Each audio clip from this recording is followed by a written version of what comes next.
This episode of Section 10 is presented by Factor. Fuel up for your fall routine with Factor's no prep, no mess meals ready in just 2 minutes.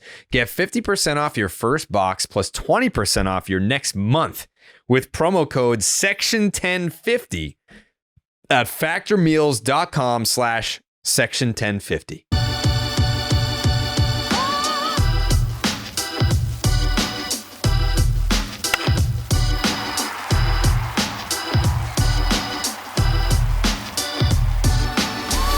What's up and welcome back to the Section 10 podcast, episode 498, presented by Underdog Fantasy. It is the home of your 67-59 third place Boston Red Sox. My name is Jared Carabas, and I am a certified G and a bona fide stud, and you can't teach that. And this right here, this is Coley Mick, and he's 7 foot tall, and you can't teach that. And this right here, this is Tyler Milliken, and he killed his dog Bullet, and you can't teach that. Bada boom, realest guys in the room. Steve, how you doing?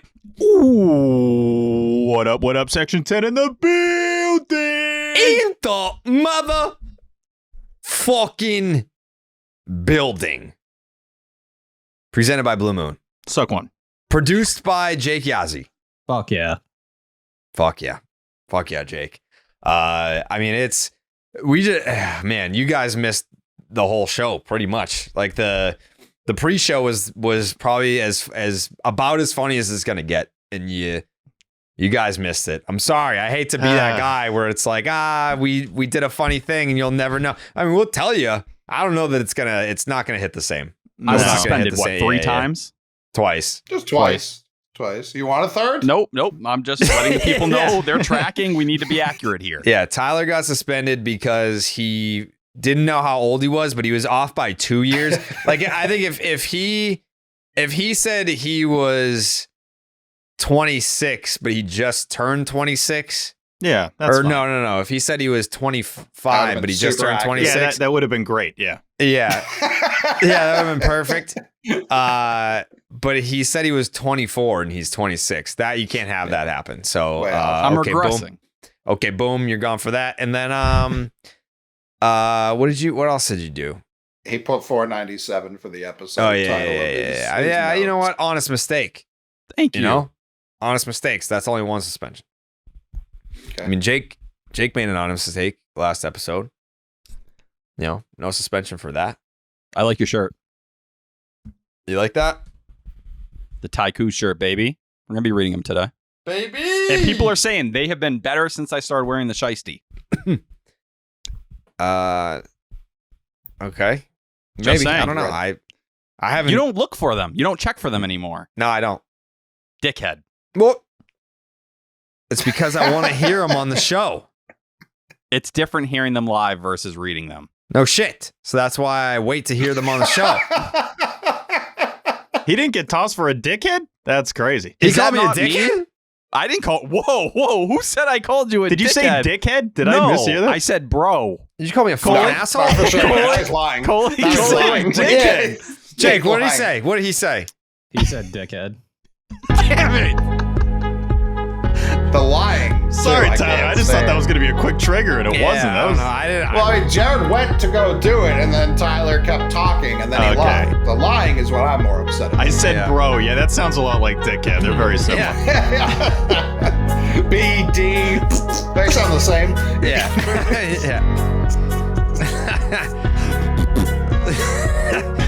Fucking old cheese tits Milliken over there. Just can't stop lying. Mm-hmm. Let's not start any rumors here. Yeah. Tyler, how has the reaction been to the Stop and Shop Look Ahead song? I feel like it's universally been praised as one of the best bangers of 2024. I couldn't believe it. I was really nervous when I was putting it together, and there was like a lot of different versions, a lot of different people that heard it, so that the fact that people find it funny and they feel like it represents Stop and Shop, I'm just happy to do the company proud. They're going through a tough time right now. Yeah. People are excited about the song. Yes. I'm excited about the song. I was spitting. All right, relax. Like I was rapping. Some would say I was rapping my ass off. Mm-hmm. Yep. I was at 98.5 The Sports Hub today. And, I was asking around about everyone's thoughts on the song. They like it. There's people that have heard it there. Mm-hmm. Interesting. You trying to say that you're unaware that people listen to Section 10 at 98.5 The Sports Hub? It's not something we talk about very much at the radio station. Oh, okay. I'm just asking. Just trying to get some clarification here. No. If we want to talk Section 10, hey, name the day, name the time. I want to talk Red Sox Astros. That's what I want to talk about. Let's do it. There's a lot of different layers to this. Because this series started off awful. This series started off as, I'm not going to name names or nothing, but there were some people out there that were off the bandwagon after the first game of the series. They were like, well, that's that. Season's over. Can't overcome this deficit. And they fucking made up 2 games in 2 days, right? After that? Well, we don't know yet today. 1.5. Casey's playing now. Maybe playing one. now. Yeah. And Minnesota beat the dog shit out of, or was beating the dog shit out of the Padres at last check. Yeah, what's up? 10 with to the 1. 10 to Royals? 1. 10 to 1. Yeah. It's What's 10 the to Royals 1. one, though? It's 10 to 1. The Royals are 2-0. winning 2-0 in the fourth. Right. There's a lot They're of game facing left. Johnny Cueto today in the year of our Lord 2024. I mean, It's Michael crazy. Lorenzen is pitching for the fucking Royals. It's just, Sure. It's Johnny Cueto's first start above AAA this year. well, The weird thing, Jerry, on that reaction after game 1 is that if you're going to still be like really into this at this point on August 20th at that point, or that would have been the 19th, then how are you also then going to be like, oh, it's over when you're in the middle of this 10-game stretch? Like, it's very clearly you're either in for this stretch or you're not. That's kind of how I look at it. but Steve, the way that I look at it is those people are sick. They're sick people because the same people that said after the series opener loss, I'm done, I'm out, it's over. You know that they were tuned in to the Nesson pregame show on Tuesday being like, I'm watching. Like, anyone that said the season's over, it's just their way of getting their frustrations out. And they definitely still watched on Tuesday. And you know that they watched today. And they're right back saying, go Sox. Here we go. Postseason. It's not off the table. And you're right. It's not. There's still a path. And we can talk about that path. I'm very excited to talk about that path because I'm going to try and if you're either on the fence or you're a non-believer, tonight on the 10, we will make you a believer. That's our job. That's our job, and we will do it well. Believe. Thanks, All right, Tyler. think that's it. Yeah, thank you. I mean, after Tyler said that, I was just like, damn. I mean, how do you not believe? Where do you want to start? Well, we're done. Show's over. Oh, shit, right. 23 minutes, baby. Going to be great weather at Fenway. All right, see you guys. Yep. Bye-bye.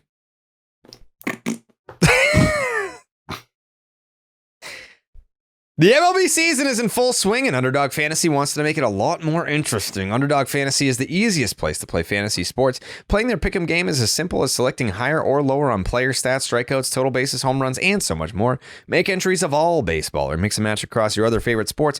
You can win up to 100 times your money, and it's a ton of fun. And here's the deal. This is crazy. You sign up with the promo code Jared, Jared. You know what you get? You know what you fucking get, Coley? You get I'm excited to hear up to $1,000 in bonus cash and a special pick on Underdog. Again, up to $1,000 in bonus cash. Nobody else is doing this shit, folks. You know that. Anyone else? American dollars? USD. Wow. USD. You get up to $1,000 in bonus cash and a special pick on Underdog. That's Underdog Fantasy promo code Jared. I mean, what the fuck are you waiting for, dude? I'm not trying to insult the listener. I'm not trying to say that you guys are dumb if you don't download the Underdog Fantasy app and sign up with the promo code Jared. But it's like 1,000 buckaroos. The fuck? I would argue they've been smart. They've been strategic waiting until this point. Yeah. But you really got to jump on it now because this is clearly some sort of clerical error. Yeah. And They've made a to mistake. jump on it today. Something has slipped through the cracks. Huge cracks. Mm-hmm. And we won't tell if you don't. But I would I'll get on that now. You know what I mean? We're going to be like, you guys missed out on so much stuff before the show, and this is we're going to allude to it the entire show. Yeah. Just like, guess what this meant? But with no context, it really is like no way to guess it or even slightly understand it. Especially with no visual. They're just going off the audio right now. Yeah. I mean, it's not going to be funny to them. It's funny to us. Like, no. All right. So Tyler sends us his notes via email before every show. And he's done this pretty much since the Name Redacted days. But we just discovered that when he sends his notes that we can all edit them. This will be the last time. We just started typing in his notes and one of the lines said fart boobs. And we have no idea who did it. We don't know who wrote it. I don't know who did that shit. Listen, Tyler. We're lying now? Tyler, We're lying? Tyler. I got suspended for lying. Tyler, listen. I want to know who did that shit. Oh, you do? I want to know who put fart boobs in there I can because tell you're upset. yeah, if any one of you right here put fart boobs in Tyler's notes, speak the fuck up now. So that's how it's gonna be. No one's gonna own up to it. All right, that's fine. Where's That's the respect gone around here? We're just lying to each other? It's crazy, dude. It's crazy. Tyler, May I make a claim? An allegation? sure. I'm not blaming Coley. I'm not blaming him. Whoa. I'm not blaming him. I made this very clear. Whoa, I'm not dude. blaming you. Coley, am I blaming you? John Henry working the rails. I will pound you into the ground, Wow, sir. dude. I haven't blamed anyone yet. I was just going to make a point. You said one name. That's it. But Coley's name in the Google chat, which has his like little letter next to it. Yeah. When the pictures popped up in some of the words, it was next to his logo. But his hands were off the keyboard when it did happen. He could have been hacked. I'm not saying that's not a possibility here, but something weird's going on. I wrote titty. Yeah, he did do that. That's what I wrote. That's what I'm here to own up to. Titties are a synonym for boobs. Yeah. So what? Sure. You're halfway home. Yeah. So Thank what, you. dude? Where does the gas come into play? Why would he? Right now you got shit. You got nothing on fart, buddy. Right. Yeah. It Shit sounds tits. like you're barking up the wrong tree there, bucko. How did this all turn on me when I'm the victim of this situation? I mean, because you're just throwing around allegations. You can't do that. Someone That's how has you to get lay out sued. what we have. We have clearly we got fart boobs. That's all we got. I wrote the other things I wrote. At the very top, I wrote more like P. Houston ass blows. That's good. Owning up to that. Wait, Coley. So now we have you mentioning a synonym for boobs and gas. No. This is making fun of Astros. That's a rhyme. Oh, I do picture the cops just, it's like midnight. They're like, all we got is fart boobs, man. Damn it. We need more to pin them. They've got all of our pictures. They've got me circled and then titties and a line drawn to titties. It's not enough. That's not enough. Yeah, We're not going to get them on that. Circumstantial. It's circumstantial. Anyone could have put that in. And who's to say that's bad? That's actually pretty good. Like just There's because no fucking just jury in because town that's going to convict. just because we got Coley caught red-handed as the titties guy does not mean he's a fart boob guy. This is totally different jurisdiction. Big leap. I feel like I'm going to jail. I'm in a room and I'm just like, I'll cop to titties. I will absolutely sign my name. Parole. Yeah. They're like, give us fart. I know you're the fart guy. I know it. We got know nothing it. else and we think it might be you. Just say it. They pull up the audio of Coley farting on the podcast in 2019. They're like, what do you got to say about that, huh? Huh? He did fart on the Sunday Night Baseball stream. Yeah, he That did. was a tough one. That was a tough one. But does that make him then write fart down? A fart from his butt versus typing it in. I can't say that's the case. Yep. And the actual evidence that Tyler himself put, like terrible lawyering from Tyler. My hands were nowhere near the keyboard. So unless I can type with my hog that accurately, and he's got nothing. Who would think of typing with their hog, though? It's kind of weird that came to your brain immediately. What other appendage would I have used? Your toes. Also, the old adage, whoever smelt it, dealt it. Yet, Tyler was the first person to notice fart boobs. Seems like maybe you could have planted the evidence and you immediately went at Coley. So you think I sabotaged my own notes? I think that you tried to frame Coley. You typically do. Like we said, you were the one who mistyped the episode name. You had the record of the last 10 wrong, and you were in there. You were doing the most typing. Like you said, my hands were in the air when you were typing. Click-clacking away. You were in there changing the notes. I'm clearly struggling with numbers lately. I don't know how old I am. I don't know what number episode. And here I am being bullied over evidence. Right, so maybe you have dementia, and you went in there and typed fart boobs, and you don't remember. Tyler was the fart boobs you. Mm-hmm. I think it was. Tyler, look at the screen. I don't know anymore, Steve. Stop yelling at me. Red Sox lose 5-4. Yeah, game sucks. Awful. Tough game. The Red Sox should have swept the series, but I feel like, all right, hear me out. On one hand, we've got the Red Sox should have swept this series. On the other hand, we have... On the other hand, we've got a situation where that first loss was so bad that it kind of just lingered like a little fart boob the whole series. And we're also Tyler's trying to bring it back to fart boobs because he doesn't want to face head on Lucas Sims going out there and fart boobing all over the place. The Astros own him. There's no fighting him and Danny Jansen playing catch with, I don't know, the popcorn vendor in deep right field was a wild scene to start this game. Yeah. Like, what? It's true. Yeah, considering what happened later in the game, Danny Jansen got off clean. Like, that was a ridiculous play. 4 errors. 4 errors for the Houston Astros, and Alex Bregman was not playing. They were just Kyle like, you know Tucker? what? I mean, he hasn't played in fucking months, but Talking the like, lineup though, right? Yeah, but I mean, like, they didn't need Kyle Tucker when they swept us a couple weeks ago. But the Houston Astros tried to hand us that first game, and it hurts. It hurts that it was Kenley out there. I mean, we're still up. I was still up that night. I wasn't down. It didn't take a redemption victory and save for Kenley for me to get back up. I stayed up, but it was an extra layer of suck for sure. For me, it wasn't, because Kenley, it was like he wanted the team to lose. Like, the Red Sox didn't deserve to win that one. Kenley went out there. He said, I've got 4 pitches right down the dick. Whoever wants to hit it. Somehow, Jordan was just like, I have nothing for these very hittable pitches.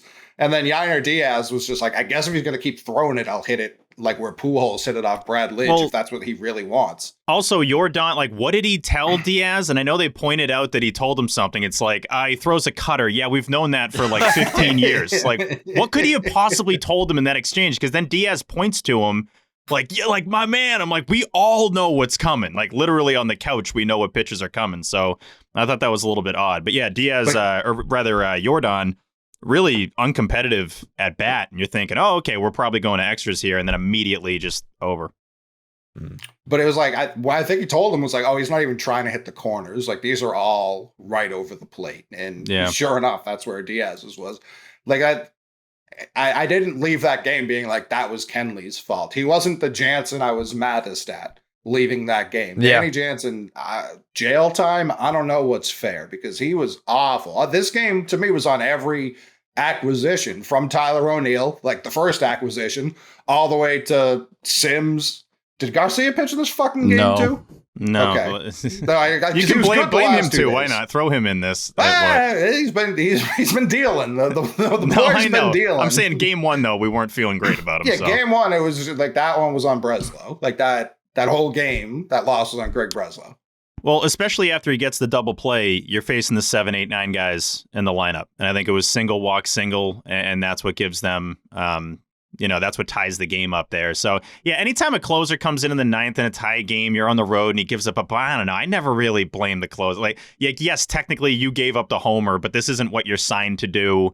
Typically, that means someone in front of you probably messed up the save situation already. So, yeah, I wasn't even that upset at Kenley, honestly. I felt like some people were like trying to push that like Kenley hasn't been the same guy in the second half either. But if you just go back to what he's done in August, it's a 1.29 ERA. It's like, yeah, he got popped for a home run. It was a solo shot. Besides that, his other 3, 4, 5, 6, 7 out of his last 8 outings have been scoreless. He had the rough outings at the start, the second half with the Dodgers and everything. But that was it. He's still been Kenley this entire time.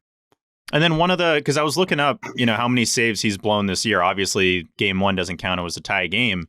I think it's 2 or like maybe 3. And one of them happened to be the day before we had him on here. And that was a ball that I still think should have been caught at the Monsters. So Kenley's been super consistent all season long. I do think there was a positive in this game. What was it? I think it was Tanner Houck. You kind of look at a guy that we've been talking about workload concerns again and again here. And there was a great article that came out in The Athletic via, Saris, talking about how some people are starting to wonder what's going on with Andrew Bailey's kind of approach to pitching, right? All the breaking balls, so much in the strike zone there. Well, I think we've started to see a transition with Tanner Houck lately, and Cooper Criswell, we'll get into that later. But he threw a sinker 46% of the time in this start. Last 3 starts, he's all primarily led with that sinker as well. Cut down the splitter in a big way against the Astros. He had 18 whiffs, which was more than the last 2 starts combined. Velocity across the board. Sinker was up 1.5 miles more per hour. So if you're talking about him having stuff that's closer to what it was in the beginning of the year, I think it's that. He was getting whiffs, 18. We have not seen him strike out batters. He had 3 Ks in his previous 2 starts before this one. So missing bats, changing kind of the repertoire, working more towards keeping the ball on the ground. I think we're seeing Tanner Houck transition to the version of him we're going to get at least for the rest of the season. And it's also like the runs that happened on the Tyler O'Neill, Danny Jansen exchange. Tyler O'Neill, man, I want to like you. Like I do. I want to like you. If he underhands that, he gets, was it Pena who scored first? Yeah. Who scored first? Yeah. Doesn't matter. That was insane. Like to do the front flip there when he hadn't even touched third yet. That's when you're going to break out the front flip. That was insane. Nowhere close. It goes slower somehow. Hit a cutoff guy for what we haven't had a right fielder hit a cutoff guy since the late 1900s. Like I can't remember the last cutoff guy we hit from right field. Also, like I don't think that when Tyler O'Neill has done like the fucking cartwheel throw, he hasn't thrown out a single runner. One time all year. That's it. It was like a month ago. I just remember when it happened, I was like, holy fuck, it worked for the first time ever. But it was more on the third base coach than anything. It wasn't like he had some ridiculous throw. But you're talking about a guy in Tyler O'Neill. He's 84th percentile arm strength. I don't know how the hell that throw could rank anywhere in that range, but his defense is bad in general now. And it wasn't even like Pena can move a little bit. It was Yainer Diaz that's rounding third there. That ball goes to right. I'm like, oh, if he's going, he's probably got him. And to your point, Cole, he's doing the whole, like, it's not just the throw and like the barrel roll. It's the whole windup. He starts it up. I'm like, oh God, here we go again. Like you just know that the ball's not going to be anywhere close. And then that's exactly what happens. And it sucks because like Tyler O'Neill seems like a great dude. Like he seems like he's very liked, but then he'll do things where I'm like, what is wrong with you? Like, what are you? That doesn't make any sense. He's had some plays in the field this year that are just mega head scratchers. Gold Glover, by the way. Yeah, I don't. Two-time. I don't get it. I just don't get it. I don't feel very comfortable whenever I see him in the outfield in general. Can't at this point. I feel very non-comfortable, like the opposite of comfortable when Tyler O'Neill and just like basic plays. We're not even talking about like crazy stuff. Like I think most right fielders, at least there's a tag play there. Like that wasn't even close to Jansen making the play. Was it all in the same motion, by the way, that he then throws it in the outfield? Yeah. Yes. Okay. Yes. Yep. And I'm thinking like fucking Tyler O'Neill's still on the ground in a heap. Like this ball's never going to get picked up by anyone.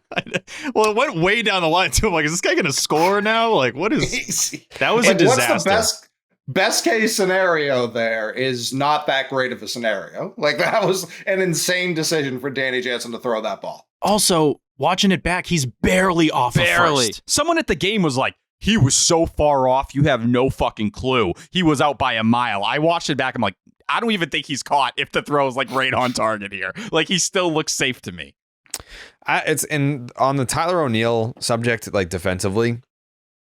it's not even that like I feel super uncomfortable with him in the outfield. It's just that I feel exponentially more comfortable with the options that are here, like Willier. Duran, Willier, and Rafaela. Like, I don't need to see Yoshida. anyone else out there. Yoshida. I don't think he'd be worse. No chance he he'd wouldn't. be No, worse. he wouldn't be worse, but he's not on the same level as those guys. No, but he can play outfield. We know that. He can definitely be out there, no doubt. He can do it. I think the Yoshida thing in this game was a big deal too, because Alex Stealing Cora, a right? base? No, first game. No, that was today. You're jumping ahead. I'm sorry. It's My bad. okay. But he starts on the bench. Obviously, he comes off and hits the 2-run homer off Taylor Scott. But now this is another example. Like, they are not going away from him platooning. Just since July 1st, 261, 357, 391, 748 against lefties. I'm not saying that's lighting the world on fire, but if you tear up righties like you do, is that really someone you want out of the lineup for Connor Wong? Like, I'm sorry. I'm not giving Connor Wong Don't those crap on at-bats the over guy. Yoshida. Yeah, I mean, Can't do it. kinda It's been sounds under like a you're 700 crapping on OPS this guy. for, what, a month? You're just going to crap on him like that? I'm not. I think it's just something to consider. Do you disagree? I mean, Connor Wong has not looked like the hitter version of Connor Wong in some time. I mean, it's called regression. Like, he's not a 320, Of course. 900 OPS hitter. He's just not. So it is what it is. It's not like it's not to crap on the guy. It's not like he sucks at hitting. It's just he's not what he started off the season as, and that's fine. Just give me Yoshida when he's arguably one of the hottest hitters on the entire planet. I don't know why you're going away from him right now when he's been hitting lefties for basically 2 months. I agree with that as well. I don't really care about the pitcher win stat at all anymore, but it is kind of crazy the last 2 months Tanner Houck has 1 win. Like, he's pitched definitely well enough to be getting more wins and more decisions here. That's more of and the Red Sox bullpen sucks thing. Oh, no, issue. definitely. That's what it is. But still, like, going back to that play where Jansen throws it in the outfield, I think a lot of pitchers then let that run from third score too.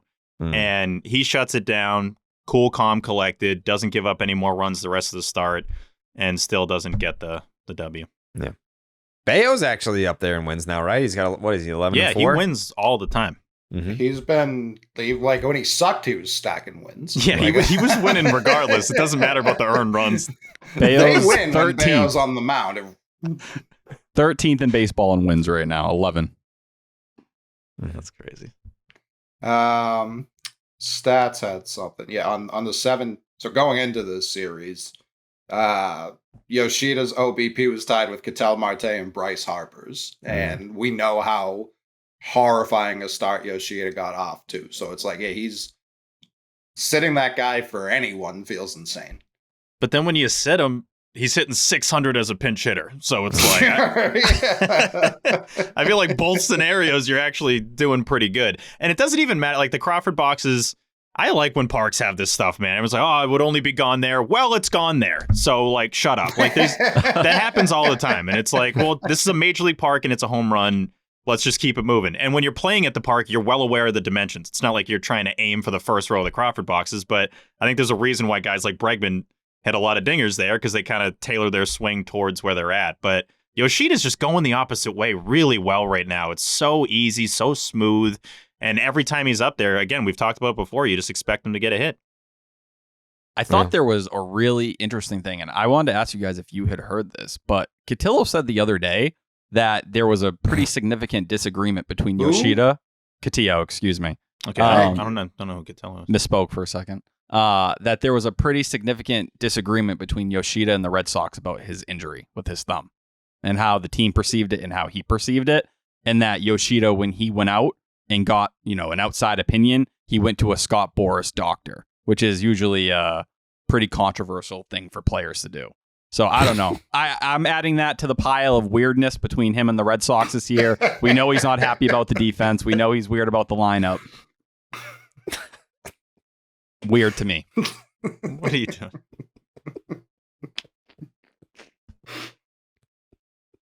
Oh, no. Is anyone going to own up to what's happening in this document right now? What's happening? I don't know. There's things Like I'm not going to what? repeat.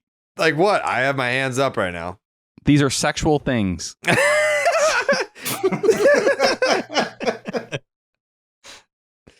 What's going on in there? Can't wait for that to get clipped. These are sexual things. This is a sacred document. We have located some sexual things in this document. Sexual things. We're talking ball. Yeah, we're just talking ball. Talking ball, talking balls? Yeah. What's going on? Red Sox lose 5-4. Yeah. Yeah. That game, I mean, like, I came away, not to jump ahead here, but I definitely came away from today being like, how the fuck did the Red Sox win that series? A series that they should have swept. I came away from it being like, how the fuck did they win that series at all? Because, I mean, go ahead, Coley. We were tied in the 8th every night. I fully expected today to be tied in the 8th again. Yes. Had it ready to go. 1000%. Yep. Like, first game, I think Weiser was going to be on the stream. He's like, guys, I got you. I'm going to give up a couple here. He was I'm going to go to the club. Yeah. Jordan's out on tied in the 8th. Not a fan. Monday having a 1-game lead late, I'm like, well, this feels like a loss, having a 1-run lead. I said a 1-game lead, didn't I? Would have let it go. Yeah. Yeah, well, shit happens. Potato, tomato. Tomato. How are you going to get over that? Are you going to lose sleep over this? Because you said 1-game lead and you meant 1-run lead. No, I'm not. Okay. Thank goodness. I'm going to lose sleep because I had fucking 9 cups of coffee today. I'm jacked up. Dude, I love coffee. I wish I could inject it. I started drinking it recently, and like the rush it gives me, like I just do like 2 cups before I start work. Just found out about coffee. It feels so good. It's awesome. Hey, well, hold on. Wait. You started at you were 0 until recently. You jumped right to 2. Yeah. I had never drank any coffee in my life until like a couple weeks ago. You guys ever tried coffee? I'm out. I don't believe in paying for coffee. I'll never buy it, but I take it from work. Like there's a machine that I go and get it from. Yeah, me too. I love that machine. Jake, you ever try coffee? Yeah, I've had it once or twice. Yeah. It's good shit, huh? I need recommendations. I drink it black. If that's how you start, there's no reason to do anything else. Well, it's healthier, right? That way. So, Yeah. Also, another thought. Playoff odds. I'm out on playoff odds. I never want to hear them again. Done. They make, like, they're stupid at this point to me. Like, after the first game where they had lost, I had tweeted out, Fangraphs had it at, hold on, right here, 28%. It had dropped down to. Today, it's 43%. Like, we've went 16 points in 2 days. We don't even know what's happened with the Royals yet today. Like, that's such a dramatic swing each way back and forth. I don't know. It doesn't do much for me. After game 1, we were 4.5 back. Yeah. Yeah, that's the most they've been back all year. I don't think it was that wrong. I don't know. Kind of felt. Yeah. 28 out of 100 scenarios, they would close that gap. It just feels like to me for a swing to be that much over a day or two, it's a little dramatic.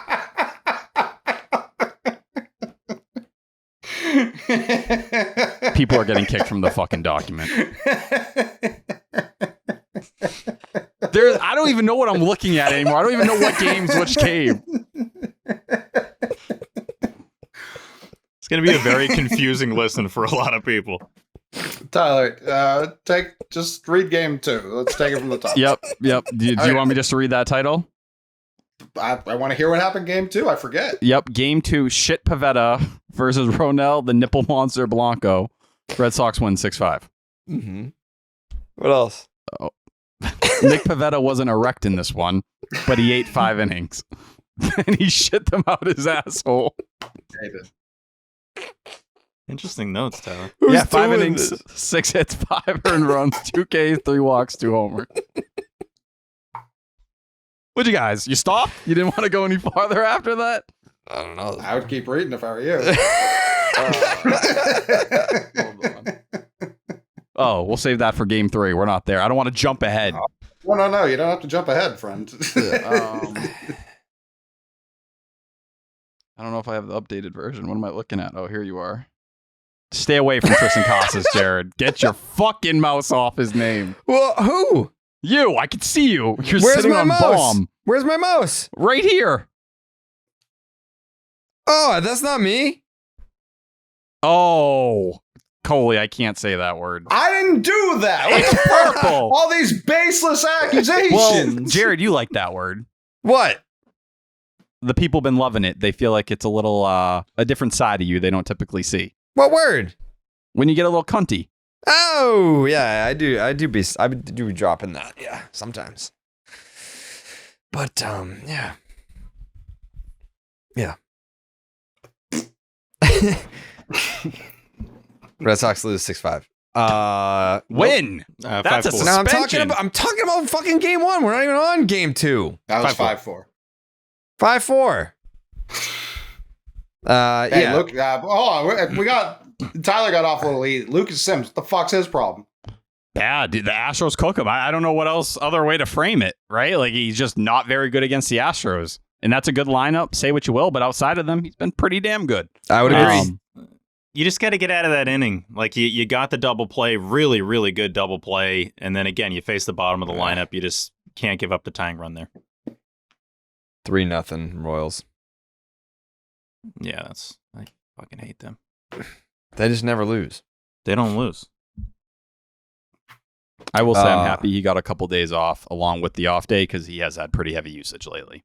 For sure. I don't know who had the stat about Nick Pivetta having an ERA over 5 since he came back from the injured list in May. He's been butt. Probably stats. I think stats had the stat. Yeah, that makes sense. Yeah, what do you have to say for that, Tyler? And when have I ever been a Nick Pivetta truther in any capacity? I don't know. He is what he is. He's back to a 4.5 ERA. This is the experience of Nick Pivetta. He is what he is, and he's been what he's been. He was very ERA is heavy 5. four-seamer in the start. Velocity was back to normal. It's not like it was in Texas where it was down or anything like that. In all reality, he just sucked. Was this the game? Yeah, this was the game that the Red Sox went up 3-0 in the first inning and immediately gave it back. Yeah, Yeah, Singleton Casas. 2-run bomb. Mm-hmm. This was a tough day for our Instagram comments because we put out the Casas promo and he was coming off with the 0-for-3 game in game 1, something along those lines. People were like, this guy fucking sucks. He also hadn't been swinging, and I think the Astros very much knew this. If he fouls one off, he's not swinging at that next pitch. So he was watching a lot of lollipops go right over the middle. It's tough. He's obviously battling back. He's playing every day. The Red Sox have made it very clear he's not getting any off days anytime soon. So this was felt like a rage home run. He's like, how far can I hit a baseball? Let's find out. And I was a fan of that.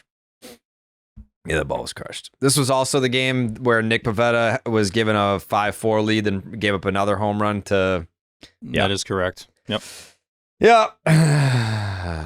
Well, I will say, Casas been Looks pretty good. damn good since he came back. 8 for It's been 23. very good. 922 OPS. The defense? Oh my God. He looks better defensively than we've ever seen before. I mean it. People were killing him. Not as much this year, but towards the end of last year more. when people This were you had looking a for little things to extra sauce. nitpick. And the defense on this guy? Listen, it's been beautiful. Him and Ceddanne Rafaela, the scoops, however you want to kind of go about it, between today and yesterday, he's making Dom Smith look like not to be disrespectful, but a scrub out there. Oh, I'm glad he cut out there. Yeah. Whoa. Yeah. Oh my God, dude. I love Dom Smith. I'm not trying to disrespect him, but Jerry. Casas is a different level out there. It doesn't sound like it. Do we disagree? What did you call Dom? A scrub? Defensively? Can't say that. Yeah. I mean, that's probably like the Happy one birthday. guy right now, even though he's not even on the team anymore, he's not even in the organization, he was released and he put out his goodbye Instagram post. Thank you by the way, happy birthday, Dom Smith. Happy birthday. Yeah, you can't say anything derogatory about Dom Smith. You can't. You can't. What's you wrong guys with you? are fake Dom Smith fans. I was the one defending Dom Smith on this please. podcast You're the for biggest fucking Garrett weeks. Cooper honk we've ever And seen. I gave Yeah, Dom that's Smith true. a bunch of credit in June when Jared was like, he hasn't been hitting. He hasn't been doing that. He And wasn't. I was showing Dom Smith the report. I gave you the numbers at the time as well. All I'm saying is, Casas defensively has been at a different level than him so far. Fact or fiction? No shit. All right, He's so I'm Tristan showing him his Cas- love. Yeah, but you don't have to put Dom down to bring Tristan up. I'm just saying, I think Casas' defense deserves a little bit more love than maybe it's gotten So in then the why past. crap on the guy? You don't have to crap on That's the guy, what I Tyler. do. I did crap on Dom Smith. He a little did, bit and there. it was unnecessary. But Dom Smith's defense was good Say outside sorry. of that 1 week. Say sorry. Dom Smith and me are boys. I don't got to apologize. Say You're sorry to Dom Smith. Make me. I was on the Dom Smith train before anyone. I'm not. Yeah, well, taking apparently this you out. hopped Sorry. off. I didn't. Apparently you hopped off. You're I a can homie appreciate hopper. Casas. No, you're a homie hopper. That's what you are. Nope. Yep. Nope. Yeah, you are. Who's your guy now? I've always now been that Casas Garrett guy. Cooper and Dom Smith are gone. They were just filling the hole in my heart for Casas in a lot of ways. They're filling your hole. Yeah. Mhm. Both Well, of I them. guess the answer to the question is Nick Sogard. He's gone too. Yeah. I know. There goes Tyler's catcher. Mm. Me and Casas. On Casas, real quick. Yeah, real quick. The double timeout is stupid. I don't. Well, I don't Diaz like- got it too. Being Like, able to get called out on that is just so weak, and it doesn't feel With the like bases baseball. loaded. That's not baseball. Like I No. understand all the rule changes, and we like most of them. And what did he say that his bat was broken or something? I don't know if I'm fully buying that, but I think he genuinely just kind of forgot that he had called timeout, so he did the hand up and then immediately went back. There should be it's kind of like in what bat you got to like do the timeout motion, right? Like you got to hit the top of the tee to the bottom of the tee. I feel like Casas did like a half timeout there and was still charged for a full one. It wouldn't have messed up the at bat at all if he just didn't ring him up. It is bizarre that we saw that happen twice in the same series. I haven't seen that Twice. ever, but just felt cheap. I don't know. It just didn't feel like I get it. We have new rules. We're speeding the game up. Yada yada yada. Like the pitcher would probably even say, "Yeah, this is kind of stupid that I just struck out Casas with the bases loaded for doing nothing." That should be a Yada, feel yada, thing. Hmm? That should be a feel thing. It like, is. as an umpire, It is. you I know believe what it is mean? the umpire's discretion. They don't have to punch him out on that. This was my biggest concern when all these rules specifically, plenty of the other rules I've had no problem with.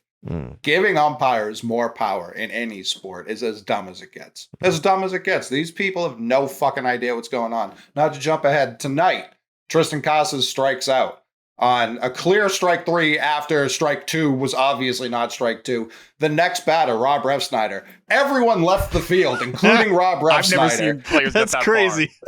And they He were was in just the dugout. Ump was just like, we're gonna do it again. And Ref Snyder was like, out of respect, I'm gonna put my bat down. Like wherever he throws this next pitch, he can have it because he already struck me out. The best Like thing- these guys are idiots. Dude, I love that Ref Snyder just like adjusted his belt as if like the old walk to the dugout, adjust the belt is like his in between pitches move. Like he knew that was strike 3. Literally everybody knew that, but apparently the ump didn't. The umps have never been worse. That's another thing why it's like you shouldn't deserve to be able to ring Casas up with the bases loaded on like an accidental timeout. If anything, it should be like a warning for the team or something like that, and you can't do it again in a game, but it just didn't feel right. Jerry's at it again. No. Didn't feel right in the slightest. What do you mean, Steve? Yeah, my hands are right here.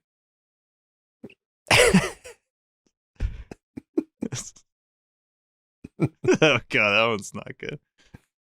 It's not wrong. I agree, it's not good. It's not wrong either. Gotta get rid of guys like that. Yep. Biggest hit of the night. Jaron Duran. Mm-hmm. It's about time Caleb Ort helped the Red Sox win a game. You know what I'm saying? Folks. You know what I mean? Boom sauce. I mean, Cora basically called him fat after the game. It was kind of funny. what did he say? Cora's like, he looks like he's in a lot better. Or he didn't, he was like, he looks like he's in better shape now than when he was here. Like the body's a little bit different. I was like, oh, that's Cora's nice way of being like, oh yeah, like he's kind He of was got his life fat together. fucking loser, out of shape piece of shit when he was on the Red Sox. That's what Mhm. chorus, I think was the exact quote. Mm-hmm. Tubby Yeah. was in there somewhere. He's got some really questionable tweets from like 10 years ago if you go back and check them out. Caleb Ort. It's a Fun hilarious fact. thing to drop down. By the way, go search his tweets. By the way, from go 2014. Go search his tweets from 2013 to see some of his views. Yeah. Great guy. Great guy. Definitely the guy you want to die on a hill for, Caleb Ort. Yeah. Anyways, gave up a fucking nuke to Jaron Duran to lose the game. That was tough for him in his career, potentially. But great for Jaron Duran and the Boston Red Sox, though. That was big. Greg Weissert pitching this game. I'm always it's always a jump scare when I see Greg Weissert because I never know where he is in the world. I don't know if he's in Portland. I don't know if he's in Worcester. I don't know if he's in Houston with the Red Sox. He came into a tight game. I said, oh no. He was nailed. Zach Kelly I need Zach Kelly, henceforth, his first pitch needs to be directly in the dirt in front of him. Just Gronk spike that shit. Because everyone else, even today, he came in, he did the fucking thing. Bregman just wasn't ready for it and ended up fouling it off, but he threw it right down the dick. No more of that, Zach Kelly. You throw it right in the ground, and then from there on out, they're scared of you. Because you have good enough stuff. That's what I need from you. And it was just, once Luis Garcia went through that inning, it wasn't 1, 2, 3. What did the first two guys get on? And then he locked it down. That's when I knew the Astros were fucked. Once Luis Garcia wasn't giving up bombs all over the place, they were cooked. They also, Weisert's usage down in AAA was really weird. I think they were just trying to ease him because he had been worked so hard earlier in the year in the big leagues, but he had pitched 4 times since he went down there. And he had been gone for, what, almost a month? Right? Yeah, What was it, the end of July when he initially got booted? Yeah. Yeah. I mean, it's kind of like when the Red Sox faced Caleb Ort for the first time. They didn't do anything against him. It's like you just get so excited to face a guy who sucks, and then you overdo it. But then you get that second look at him. That's the difference maker. The Astros are not going to get a second look at Luis Garcia until the ALCS. Steve? Jerry, I just wanted to say it was sad to not get to watch you. It was sad to not get to That was awful. Yeah. Do you have maybe a little behind the scenes what happened there? Did they give you any info there? I guess the Nesson 360 app was just crapping out. It was I guess if you had cable you were able to watch. Yeah. But if you had the app, then it was not functioning. I don't know. It's the same thing as the wiffle ball home run derby. I was on it, so I don't know what was going on in real time, but I saw a lot of tweets complaining about like couldn't get on the app or whatever. So yeah, and then we were supposed to switch, like the alt cast was supposed to go on the traditional broadcast in the 4th inning, and they were supposed to go on the alt cast, but technical difficulties. So I think we're going to try and save the old switcheroo for a different episode with by the way, there's no alt cast next week. That's going to have nothing to do with technical difficulties. It was a scheduled week off. I don't know why we're off next week, but we are. It has nothing to do with technical difficulties. It was just always in the schedule that way. So we're off, and then there's a big one coming up. The alt cast after Section 10 night at Fenway. So the 10th, the McMahon's birthday. That's going to be a big alt cast. Big time. It's a huge week for the 10. Not just Fenway. There might be something else too. Yeah, that's true. Yeah.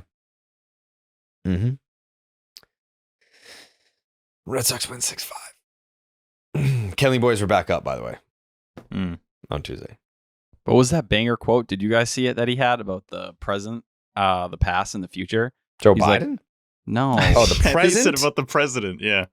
Yes, like today, this moment. I think he said like the future is anxiety, the past is like depression or overthinking, and then there's the present. It was a bar. Which is up. It would have been even cooler if he said that. But it was so good, Cora dropped it afterwards as well. We need to get Kenley Boys merch on the store now, because, I mean, if he's not coming back next year, the longer we wait, it's just... The second he signs elsewhere, we'll get the Kenley Boys shirts up. Yeah. Section10merch.com, by the way. I'm wearing the Taikus shirt. It bangs. Yeah, it bangs. There's something in Japanese on it. I believe it says... What does it say? A series of poems by Tyler Milliken. Punch this cracker in the face. Yeah. Something like that. A series of poems by... This says Tyler Milliken? No. What did I used to say when I read the haikus? A series of haikus by Tyler Milliken. Yeah, that's what it says. Or just a series. Oh, yeah, I think that does say Tyler Milliken at the end. Hold on. Let me check my DMs. I can tell you.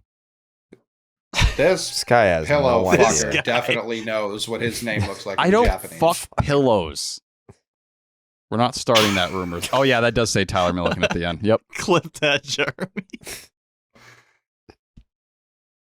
That says Tyler Milliken. I have not fucked a pillow this week.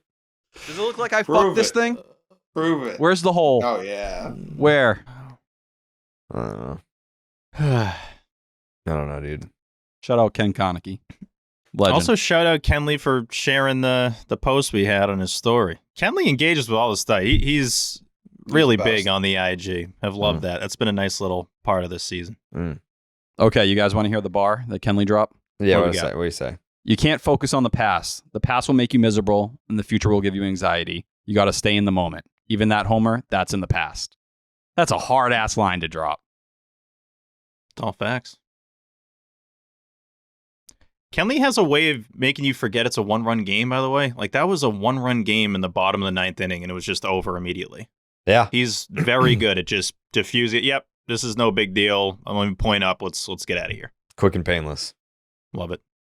Even, coming off an outing where he gave up a bomb, it's like, yeah, all right, shit happens, dude. Like, I didn't have Kenley going out there being like, oh, man, like, he's in a rut right now. It's like, no, he gave up a home run last night. You fucking send him back out there, and he's going to save that game. Not worried about it. That's Kenley boy shit. Yeah. Again, especially after García. Really, the three-headed dragon meme where two of them are big tough guys and one of them's a big dodo head. Mm-hmm. Why is there Kelly and García are three dodo heads? And when they come in and shove, it's like, all right, this one's over. Like, I don't if you're not getting runs on these guys, I just don't know what to tell you. Nice try. Yeah. See you later. I asked TC if he wanted to be a Kenley boy. He said yes. Nice. Wow. Big. Yep. Big. No hesitation? No hesitation. He wanted to, I said there's never been a more welcoming group than the Kenley boys. So you don't have to, there's no initiation. There's no, true. You don't have to prove yourself. It's just like a pretty standard yes or no question. We may have to adjust that a little bit because him giving up that home run, there was a lot of negativity. And I don't stand for it. Out of TC? No, not from him. I'm saying from the community. Oh, well, those aren't Kenley boys. I agree. I bet in the past they'd claimed it, though. Oh, I don't know. I feel like if you've taken the oath of the Kenley boys, you kind of know the deal. Like, you can't be down. Because you're never down. Yeah. But I agree with Coley. I was seeing people like, look at his second half numbers. He hasn't been the same guy. It's like, you're just taking based off two bad outings in that Dodgers series. Stop. Yeah, it. spare me. And he was being nice. He was just giving them some runs. And one of them wasn't even a closing situation. It was like he needed. One of them to he just shouldn't get even been in there. The eighth inning or whatever it was, and he gave up They were 3. using him because he couldn't go to Colorado. That was the whole That's weird. what it was. Yeah. He came out, everyone was like, this is peculiar. Yeah. And I was like, oh yeah, we're not going to see him for a week. That's why. Yeah. But like he had pitched the day before, right? So is that one day going to make much of a difference? Like you're going to be off for 4 or 5 anyway. I thought it was very strange he was in there, and that has kind of messed his ERA up. I think it was to save other people so that they didn't have to use them. No, that's true. Yeah, it's the reverse of it. Yeah, true. Yeah. Which did kind of suck because then they scored all those runs right afterwards. And it was like, all right, well, if Kenley had even been like decent, it'd probably be the comeback of the season. But okay, we keep moving. Yeah. His ERA is a run less than it was a year ago. Same for his FIP, everything. There's no instance. His WAR this year is higher than it was last year already, and it's August 21st. What more do you want from him? I will say, stats guys like Tyler and other people, I keep hearing like, oh, it's only like the season's basically over. Like we can't be saying it's only the end of August. Fair take. That's actually a good take. No, whatever you've done, honestly, whatever you've done until now, that's who you are. Like you're not going to like learn new stuff about a guy in September. Like if anything, he's only going to get worse because he's exhausted. I will say WAR is a little different though. If we're talking about him already passing it on August 21st, but I guess you'd also argue, he's at 45 innings this year. He only threw 44 last year. So he's already thrown more innings this season than he did before he got hurt. Yeah, that means more. That means way more to me. All right, Tyler. Let's read the notes from Game 3. Game 3. Cooper Criswell, aka Cockvein versus Justin Nutbutter Verlander. Red Sox win 4-1. Rick Porcello owns you. Continue. Oh, despite the leadoff homer to Alex Bregman, who pees on his own balls, Cooper Criswell was really solid. 4 2/3 innings pitched, 4 hits, 1 earned run, 4 Ks, 1 walk, 1 homer, 6 whiffs. Like you said, like obviously we know this is the guy that pees on his nuts. How does he pee on his own nuts, Jared? Can you explain that to me? You wrote it. I don't want Alex Bregman to think that. Well, you wrote it. So free agent this offseason. That feels up your alley, Coley. No. Not with the current. Too many prospects. I can't have a guy who pees on his own balls in the locker room. Like that's a not little what we judgy. need. But I have been thinking a lot about free agency since you brought it up. And a guy who doesn't pee on his own balls. I'm going to bring up his name. I'm not saying anything negative. You've got Story as your shortstop projected. Oh, God. Your second baseman right now is Hamilton. I feel like he's earned it, but they're going to go with Hamilton, Von Grissom, something along those lines. Outside of pitching, my number one target for free agency right now is a guy Red Sox fans have been talking about for what feels like 3 years. Willy Adames feels like the perfect addition. He's going to strike out a ton, but he's a right-handed bat, which all I've been told all fucking year is what we need. He's a right-handed bat. You can start him at second. And when Trevor Story eventually gets hurt, he can slide over to shortstop. Some of this has to do with Meyer, too. Meyer's banged up again. He might not play again this season. So you'd have to think you can't really pencil him in for the start of next year or anything like that. I don't think having Willy Adames in the mix is a bad idea. I like Willy Adames. I don't know. I like, he does a bunch of things good. I mean, like, does he do anything great? Better power numbers defensively. Than I thought. Pretty consistently a 25-90 guy. Like, that's really good. He was one of those guys, like Coley said, I think people talked about again and again as someone who'd come here to Fenway. He had the swing built for the ballpark. And defensively, I think is arguably his strongest trait. He plays a great shortstop. To me, where it does get a little complicated, he's going to get multiple years. So it's like, are you willing to go down that path? That. Again, second base has not been figured out. As much as I like David Hamilton, he feels like a perfect swing player because he's been better at shortstop. Why is second base not belonging to Christian Campbell?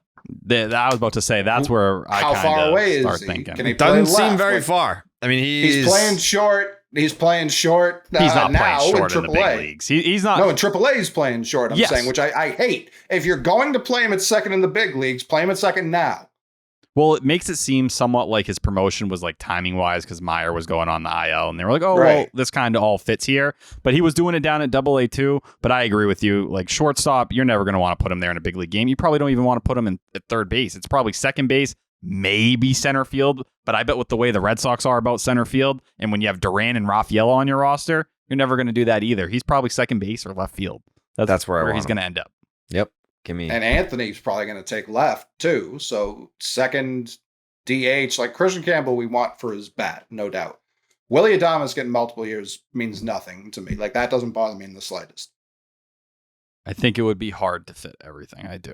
I think if you're going to still have Story under contract here, you're going to need to have that lane open for him to play. And at that point, you say, well, hey, if he gets hurt, cool. Meyer should be able to step into that role. We'll have, Campbell, or whether you want to say a combination of Hamilton or Grissom, you should have options that are willing to sit in there instead of, because, what is Willy Adames going to get, right? Like, how different are his numbers than what Trevor Story's were? Oh, they've got to be better. And he's doing it out of Colorado, right? So you can take that entire argument. Correct. So, yeah, it's 116 OPS plus with well above average defense. Right. No, I'm not disagreeing with you. If I could just get rid of Story and sign Adames, that fixes a lot of problems. That's a conversation. I just don't know what you're going to do with Story. I think even the Story thing, like, if David Hamilton keeps hitting this way, it does make that whole situation a little tougher as well. I don't know that David Hamilton's going to continue to hit this way, though. I would agree. Like Steve was just saying, though, we're up on September. This isn't like a flash in the pan anymore. That's why I look at him as a perfect bench player, especially with the speed. His defense at second has been fine. I know it started off rocky. I think he's good at second base. I think he's above. Well, he had that play last week where he just started staring at whoever was running home. So he still will have a fuck up now and then. But compared to the other people we trot out at second, which I've now seen people call a position of depth for the Red Sox, I don't know if that's how I would phrase it. I don't know if that, just because we've had a lot of people play second this year, does not equate depth. Yeah, bodies is not depth. Second. You need some talent. David Hamilton being this good Hamilton and Romy, baby.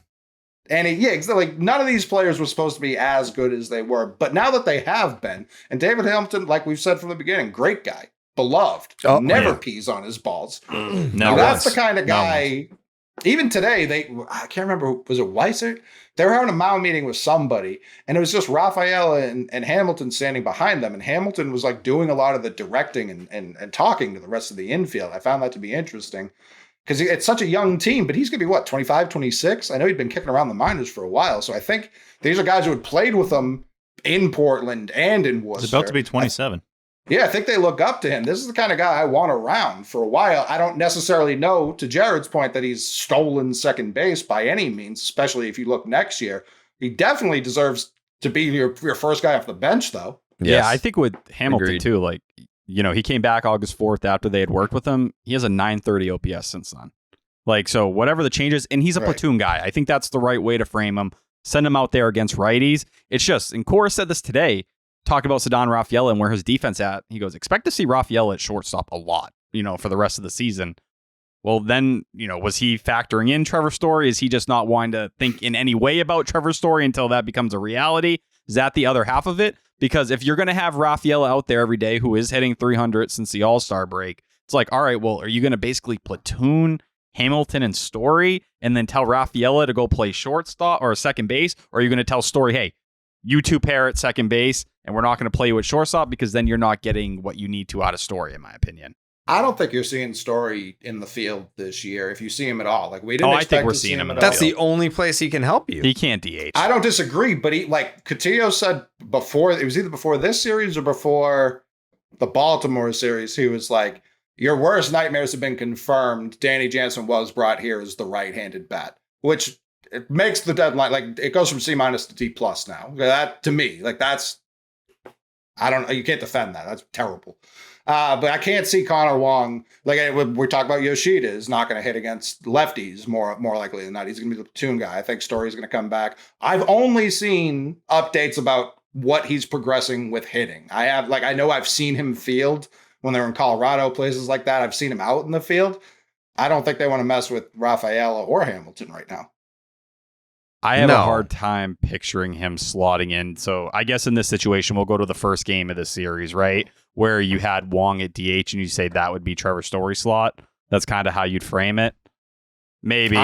I went on the record, I would never frame it that way. No, but that's how you think they're looking at it, right? Yes, like, that's how I think they're looking at it, yeah. It is interesting how last year Trevor Story's return from the injured list was like, if we can just hang on until Trevor Story gets back, then we'll take off. And now this year it's like, man, if we can just hold off that Trevor Story return, then we can keep the real team out there. Because I feel like, I love Trevor Story. I think he is an elite defender. I don't think that he's going to come back and mash. Like, I don't think that he's going to contribute much at all offensively. And how much of an upgrade at shortstop you over Rafaela? It's not much at all. I do think he is. There's a sizable. It's not chunk. that big a gap. It depends I don't think it's on that what big a happens gap. with Rafaela. I think over the last week, and Cora said it himself, he's making some real strides lately. You see it, and the metrics are very down on him. Spear had a column talking to a bunch of scouts that were like, yeah, it's more some of the instincts at shortstop, right? It's the double play balls that we've seen where the throws are a little inaccurate when he's coming across and going to first. I don't think he's as bad as the metrics have him, where he's one of the worst in all of baseball at shortstop. Crazy. I think that is a little far, but I also agree there were a lot more bumps earlier in the season when he was flipping back and forth constantly. Now that he's there regularly, you see he's making some really fucking tough ass plays and making them look easy on top of it. But if Story's not playing shortstop, that's the value for him at this point in time. And I think last year when we were talking about Story, it was because they were arguably the worst defensive team we'd ever seen. They were setting an all-time record in outs above average in terms of being negative. That's where the Red Sox stood. I think they were negative 39 last year. You don't need Story back. Like, there's like literally no reason to bring him back. And at this level too, I hate to say it, but it's like, we're all grown-ups here. Just tell him it's not happening this year. Like, if you want to, you want to push, you want to get your body ready, and then hopefully that'll have you in a better shape, for when spring training comes around. It just doesn't make any sense. Like, I don't understand. I get it from Trevor's standpoint. He's barely contributed to this team, but there's another layer to Rafaela where it's like, this kid's done way more than we would have expected out of a rookie. Way more. Like, tip your cap to him, Tyler. There you go, Steve. And then let him get that time. I would rather be like, you're our guy at this position. Not even just the position, you're our guy every day, versus now we're going to have a dude come back that we don't expect to hit and we just hope can field better than you, even though that's no guarantee that he's going to be that much better than Ceddanne. That's the other part too. Like, we don't know what is like. 2 years ago, Tyler, when we would talk about him when he was playing second, we were like, this guy can't even reach first from second base. Like, yeah, the assumption he's just going to be what he was before is an assumption. There's no guarantee. Yeah, it's not a hamstring injury. It was his goddamn shoulder. Like, hello. We know his throwing shoulder too, right? Yes. Yeah. When it comes to the story with the arm, it's not like he came back and the arm was elite. He just got to like Dansby Swanson levels, which I think is all you were kind of looking for. Dansby Swanson, arguably the best defensive shortstop in baseball, and he has some of the worst arm strength you're going to see. It was just getting the elbow healthy enough where it wasn't a constant problem. But yeah, there's going to be hard-ass friggin' decisions they have to make when he's ready. And I don't know. They just seem like they're going to let it play out. And like most things, it probably works itself out. Someone's going to get hurt. Something's going to happen. And it might make more sense. They should just tell him it's not happening. Like, I don't... You can't do that, though.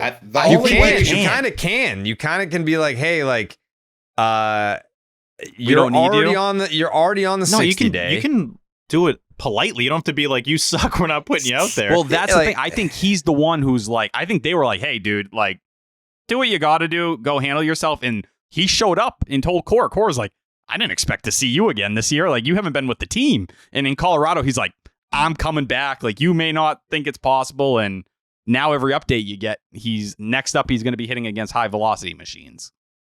Right, that's what I mean. Every update's him hitting. It's nothing. I haven't seen good. One thing about he's the arm fielding strength. though. I know he's fielding, but I haven't seen him throw. Yeah, I haven't heard a limitation. Oh no, he's throwing. There's videos of him throwing. Okay. Actually, it wasn't a super accurate throw, if I recall correctly. I'm just going off. I think Spear posted the video. I remember watching. And I was like, oh, that wasn't the greatest throw I've ever seen. He threw it, barely reached the mound. Like, okay, this is not. This is not good. He's played 145 games for the Boston Red Sox. It's year 3. Dude, Ceddanne Rafaela has played 152. That's crazy. Like, come on. It's a tough scene. Let the kids stay at short. I hate everything about Trevor Story coming back. I love Trevor Story as a human. We love the humans on this show. We love the people. Except Garrett Cooper. Garrett Cooper, bad person. Bad. Well, he said a lot of bad things. Yeah. Right. But it's just, Trevor, we appreciate it. Let's just really focus on 2025. Let's just put that year. Let's really in front focus on those other hobbies you have. You know, Sudoku puzzles. What else are you into? Just own that. Yeah, some books. Yeah. It's brutal, man. It is absolutely brutal. Mm-hmm.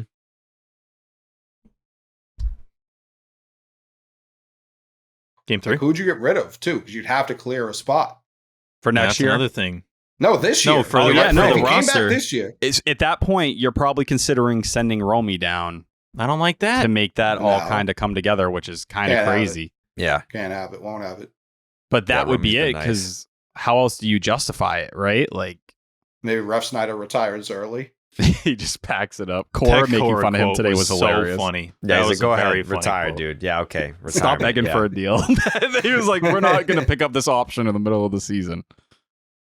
I guess, okay, so if you play it out this way, right, you still have Mickey Gasper on the roster, which, come on. You send him down, hey. Romy backs you up at first base as the righty to Casas. Mickey Gasper might be the best player on the team. Yeah, he draws walks like crazy, dude. Mm-hmm. Spare me. No, dude, you're a hater. That's what it would be. You hate all the good players. Oh, yeah. Jamie Westbrook was excellent. He was. Bob, too. I mean... He's begging for I'm complimenting them. You just said he's horrible. I said he's excellent. Now we're lying? I didn't like your tone. Yeah, I didn't like it either. Kind of felt like you were crapping on him. Yeah. He's going to be 32 next year, and he hasn't played north of 94 games since 2021. Jeez. Who? Story. Oh, still on Story. I didn't even bring him up. Actually, I might have. But after some thought, I think it was me. I did bring him. People keep talking about like he's going to come back. Like he's fucking old now. Like he's not even. Yeah, he might retire. Him and Ref Snyder are going off into the sunset together after this season. If he loses like a step defensively, I guess he'd still be pretty good at that point. But if he can't play defense and he can't steal bags, man, and he can't hit, that's a pretty rough hitting's. profile. I looked into it. It's a big part of the game. Yeah, and if he can't play baseball, then I don't know what's gonna happen. I don't think he can play the game because that's what the game is. It's baseball. Mm-hmm. I will say, if there were a press conference, like if there were a surprise Trevor Story press conference where he retired, he would instantly become my favorite player in the history of the sport. I would be so happy. I've never if he just became fucking retired, you would lose it. I think obviously a lot of people that listen to the show are like, Coley's hatred of Story is a little over the top. And it is. But are the people that think that Coley's being over the top with Trevor Story, are those people, like, I feel like these people are also big fans of Ceddanne Rafaela. Are you advocating for Story to come back? And I don't know, like, what, like, it's not all right. So maybe it's not like a Rafaela thing. Maybe it's just like the way things are going for the Red Sox, which is like perfectly fine. It's not great. It's not excellent, but like it's fine. We're chugging along here. But I think if you have Trevor Story take shortstop back, then you're kind of figuring it out as you go. Like now's not the time to figure it out as you go. Like, we need guys that we know that can play, and Rafaela can play. And to your point, Jared, with Story last year, there was more time, by the way. He played what, like 50 games or something like that? 43. So that was a couple months. So, that's a lot different than having him come back in this situation where for it's September. like a couple weeks, when you already have guys that have that rhythm and now they're going to be losing innings and losing at bats. It just doesn't feel right. Yeah. What I need is for Cora to go, you know what, that's my goddamn opening day shortstop. And that's like the signal to Breslow to get him the fuck out of here, like he did with Chris Sale. Yeah. 2025, Trevor Story. It's going to be crazy. Yeah, just hype him up. Dude, what you're going to do next year, maybe it's not here, but what you're going to do is going to be wild. That's all you got to do. And we like Trevor Story. I'm trying to piece this together in any way that makes sense. I'm like going through every possible lineup, and it just doesn't fit. Gasper makes sense. Like, from fitting people. If Story's still fast, there's for sure a way for him to get on the field. But I don't know that his arm is there. Like, I do think they're gonna bring him back to hit, and why? If they bring him back to hit, then that's a massive problem. And I'll give him his credit. He hits lefties. Even in Boston, right? If we want to go to that point, it was an 850 OPS the last time he was playing in 2022 at some, regular capacity. But if you're going to have Ceddanne Rafaela out there every single day, it really doesn't work. Like, maybe Story works in a platoon role, yes, against lefties, but in a lineup against a righty, how does he make sense? David Hamilton's sitting. That's the only way. There's no other way to really make it work. Which you're not is fine. sitting Duran, you're not sitting Abreu, you're not sitting O'Neill. I'd rather have Story come back to play second base, if we're being honest. Mm-hmm. I'd rather have him as like the peanut guy. Like, have him help out at Fenway, and he can still be at the games and all that. But let's get some use out of this contract. Maybe they can justify platooning him because he didn't play all year, and they're rushing this entire thing. It's like, hey, we're going to be really careful with you. We're going to pick our spots with you, and that's it. Royals and Twins are both going to win, by the way. Fuck. Before we move on, big shout out to Brennan Bernardino. Huge balls. Having the bases loaded, Yordan Alvarez at home plate. And again, it's like, oh, well, it was a lefty-lefty matchup. Yordan does not give a fuck if you are lefty, righty, ambidextrous, doesn't matter. He hits them all. And Bernardino punched him out on 3 pitches. Just smell you later. Thanks for coming. Bye-bye. Big spot. I mean, that was the game.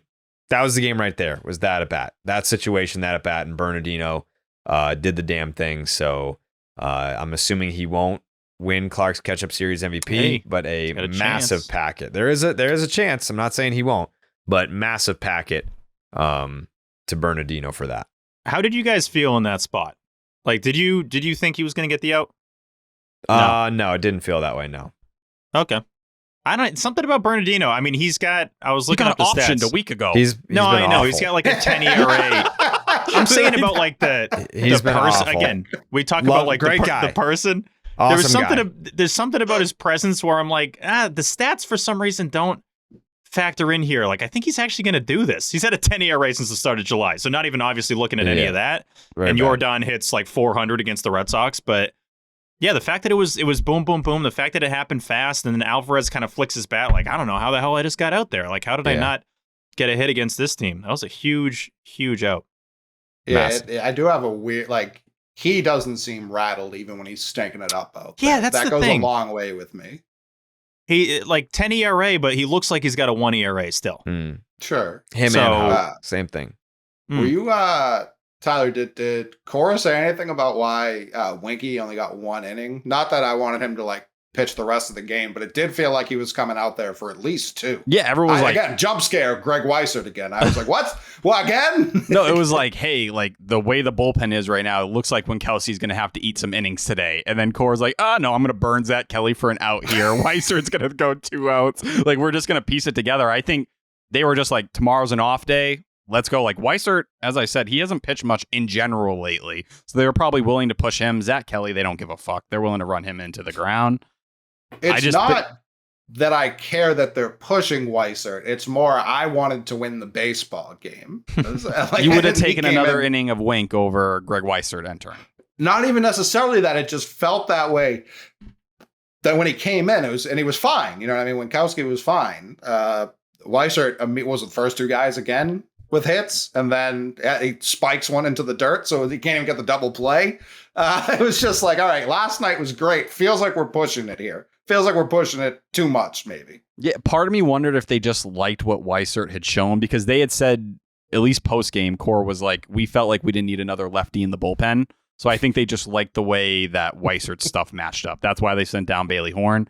So it was probably that more than anything there. But I don't know. There was some weird stuff with Weissert's velocity where, like, it was the first night it was up 2.5 miles per hour on his slider, and then it was up 4 miles per hour on it today. And I was like, what the hell? Like, that's a dramatic change. I know they were talking about changing the shape overall. I don't know if it was a StatCast problem, but something I'll be watching for. Jared, what the hell have you done to this document? What?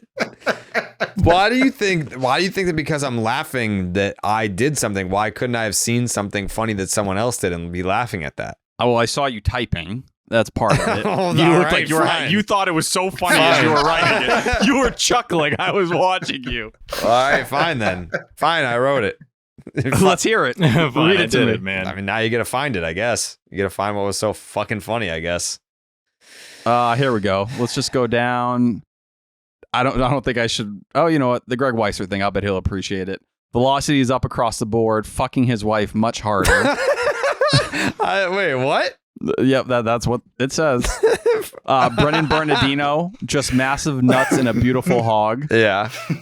Luis Poopy Dupes Garcia. And then Chris Farton finish things off today. Poopy Doops has actually looked pretty good lately.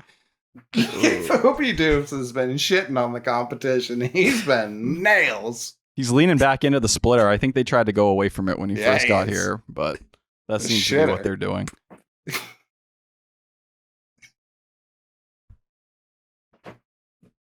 Jared, I thought it wasn't you. What? I didn't do that. You think he's laughing this hard at his own material? Yeah, come on. You wouldn't do that. Come on. Come on. Come on. I want to give Cooper Criswell some love. That Do it. Bregman homer to What start, I was kind? like, oh no. Yeah, what kind of love are we talking? Good Yeah, time. get some Rough. candles out, Tyler. Like, you know what I mean? Like, I'm grabbing him with both shoulders from behind. Sorry, that was a lot. But Criswell, like Houck, right? It was pretty similar with the sweeper, right? 30.4%. He's thrown that pitch more than any other this year. The sinker was 50% in this start. So this feels like a continued direction from Bailey and them. More towards maybe soft contact than generating swing and miss as much, even though Criswell's never been that guy, but this was a lot better than the Baltimore start. And Dick Fitz is lined up with him right now. So if they do feel like they kind of want to swap things out or do something crazy, he might be the one who slots in first before anyone. Yeah, they probably want to see at least one more Priester, like where he doesn't just get 1K and just manipulate that time, baby. Yeah, give me more than 42 pitches, too. I want to see, let's get towards 60, 70, or 80 if we're going to give him a start. I still think Rich Hill's going to be the guy who ends up going into that role. They might just piggyback him, if anything. Either way, like I know, like we all want to make the playoffs. I think it would be foolish not to see Priester once or twice in the big league level. You have to. Can't be worse. Yeah, well, it's also just like, let's have an understanding of how it looks with our system going into the offseason and see what else needs to be tinkered with. You're going to learn only so much in Worcester. You don't have the luxury of not doing it, I would say. Also like the that, reverse. yeah. It's like you kind of have to at this point. Shout out to Jaron, by the way, for just like starting his at-bats on second all series. I thought that was a cool idea that he had.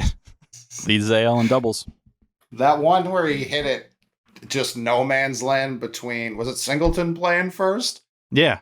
Yeah, Singleton was playing first and he charged it. I can't remember who was pitching.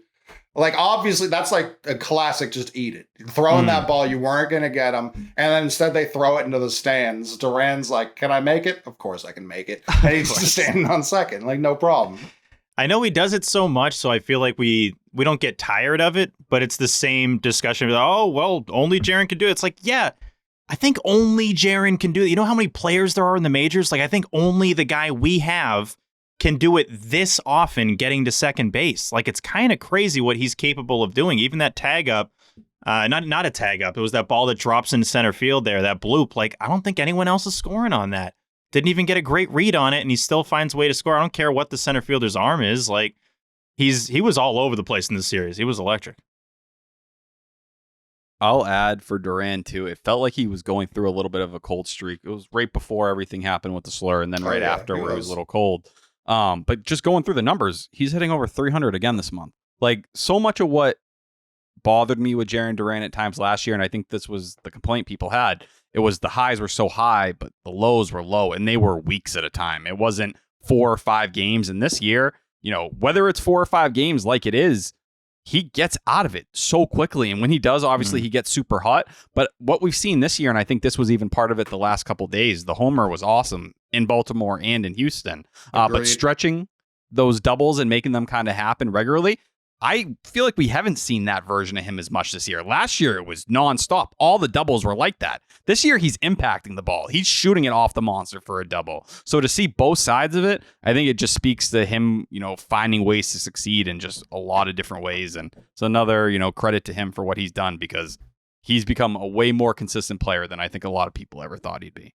That's also a mid-season adjustment too, because I remember Stats had it for like either the first 6 weeks or 8 weeks of the season. He was like lowest in the league in exit velocity. He was kind of shooting. It was the mechanic change May 15th with the right. But it was a lot of weak contact that he was just like, I'm just still going to be on second. It really doesn't matter. So it's credit to him, because like you said, those adjustments used to take a full year, sometimes 2, and now they're in game to month, and they're not even the ones coming from the coaching staff. He's implementing them sometimes. Go ahead, Jared. Like, I don't know how they calculate WAR, everything that goes into it, but Jaren's is like 8. Like his real WAR or his like feel WAR it's is not like that far off. It's like 7.5, right? Okay, then it's like 15. Like basically, all I'm saying is like whatever the real number is for him, like double it in terms of the actual impact he's had on this team, especially in that leadoff spot.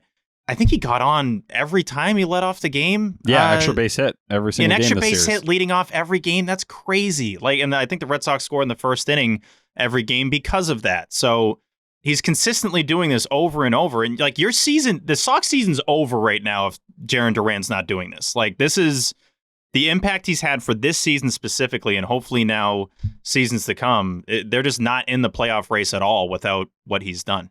So it's a 7.3 baseball reference WAR and 5.8 on Fangraphs, just for people who and the Steve WAR is 15 for Duran. Also, swore. The swore. Yeah, swore. Actually sounds pretty good. Wilyer Abreu as well. Nice little development in the Rookie of the Year situation. I'm not rooting for injuries for Luis Heel, but him landing on the IL, that muddies the water a little bit here. Where's Kowser? What are the odds at? He's like made a huge push recently. Yeah, he's been swinging it better. But right now, Wilyer's first in batting average, 5th in OBP, first in slugging, and first in OPS. What would F4? I believe he's second amongst third. He's behind Austin Wells now as well. So it's Cowser, Wells, Abreu. What's his SWAR? How is he 12. behind Austin Wells? It's crazy. I was looking at He's it a the other day. catcher. Like I know, but that's isn't like, didn't Aaron Boone say we're benching this chump for Jose Trevino? Yeah. I think it was more about Trevino than it was about Wells. No, it's more about Boone being a dodo head. That's probably the better way to frame it. Casas is a pretty heavy favorite to win Rookie of the Year. Yeah. He's definitely stepped it up recently. He obviously stumbled a little bit after his hot start to the season, but he's big back. Wells has a 3 F4, Abreu's at 2.8, Cowser's at 3.2. I hate that they've decided that's how awards are given out. I hate also it. this probably does factor in here, but Cowser, has played 21 more games. Which, credit to him, you got to stay healthy, right? That's what factors in here. But Abreu's been almost as valuable in 20 less games. So, if he's closing the gap over, the next month or so, maybe that's a little hard to kind of hope for or believe in. But it doesn't seem impossible because so far he's been at least close to catching him. And Rafaela gets dinged because he was forced to play shortstop. If he's been playing center all season, what's his F WAR look like? You know what I mean? What does his regular WAR look like? Because statistically, offensively, which is what is not his calling card, he ranks atop for every statistic for rookies, which is insane because he hits 9th and gets 1 hit every game, and that hit just happens to matter more. BREF is definitely higher on Rafaela. Their calculation, usually people like more for position players overall. But right now, Rafaela is 19th in WAR amongst rookies. Stupid. At WAR sucks. 0.9. I still can't believe Rafaela looks this comfy, on both ends of the ball. It's crazy. In the field, obviously, we knew he could field, but still, you knew he could field, but to this level, in center, and understandable, we talk about the metrics and all that, but still, the plays he's getting of making, better at shortstop. If you deny that, then you're not watching. Yeah, I think you the can last crap on month those people. plus have been a lot better. The throws on the double plays are a little rough. It's more the beginning of the season that's dragging him down more than anything. But the eye test with Rafaela, he's a shortstop in the majors. He's a center fielder in the majors, and I think he's really good at both. So that's something that I wouldn't have expected this early, and then the bat has obviously followed. It's been way better than I would have expected. Yeah. The weird thing about Rafaela, too, is when he's made this turn into, the guy who hit 315 in June and 287 in July, the power hasn't followed, which has made things a little bit different, right? Where, June, July, and August, he has a total of 6 homers. He had 7 in April and May on its own. So, he's hitting for more average. He's just not racking up the homers and the extra base hits like one would, which typically go more towards that. It's just a lot of batting average and a lower OBP. But then again, doing what he's doing in front of Duran and Devers and now Casas, it's just get singles, dude, and just start running. Get on base, especially if you're not going to walk. I feel like he's been ambushing first pitches more as opposed to let me let the pitcher get it to a pitcher's count where I've historically been fucked. Even that Orioles series, I think he swung at every pitch he saw, literally all of them. It's funny you mentioned the walks. I don't even I can't visualize him putting the bat down and walking to first base. No, it doesn't happen. It's not what he's there for. It's not what he's there for. He's got 15 walks. When did those happen? I never would have imagined him putting up these kind of numbers. And I don't know how anyone looks at it. As a rookie, I didn't think he was going to be able to hit like this. I thought it was going to be a year where it was a lot closer to the first 2 months of the season. If this is him as a rookie and he's going to be at least a league average bat, holy hell, that contract's a bargain, and he might go beyond that. Because I start to watch him, and it's you just see that there's more for him to unlock. Even just from a power standpoint, he gets up to 20, 25 homers. He's going to be holding down center field in Boston for a long time. And having the mental part down, you mentioned in Boston, having that down here already is a huge step. That's enormous. There's so many guys in his position that would have the talent, but wouldn't be able to mentally be in the right space to show that all off and fully be that version of himself out there on the field. Rafaela is already that in his first year. He's also, and it doesn't get discussed enough, and that's on me, hand up, comfortably the coolest guy on the team. Comfortably. Swag. I think that's why we don't discuss it, because it's such a blowout. how much cooler he is. Like the spit he has down where he like doesn't even open his mouth. It's just all tooth.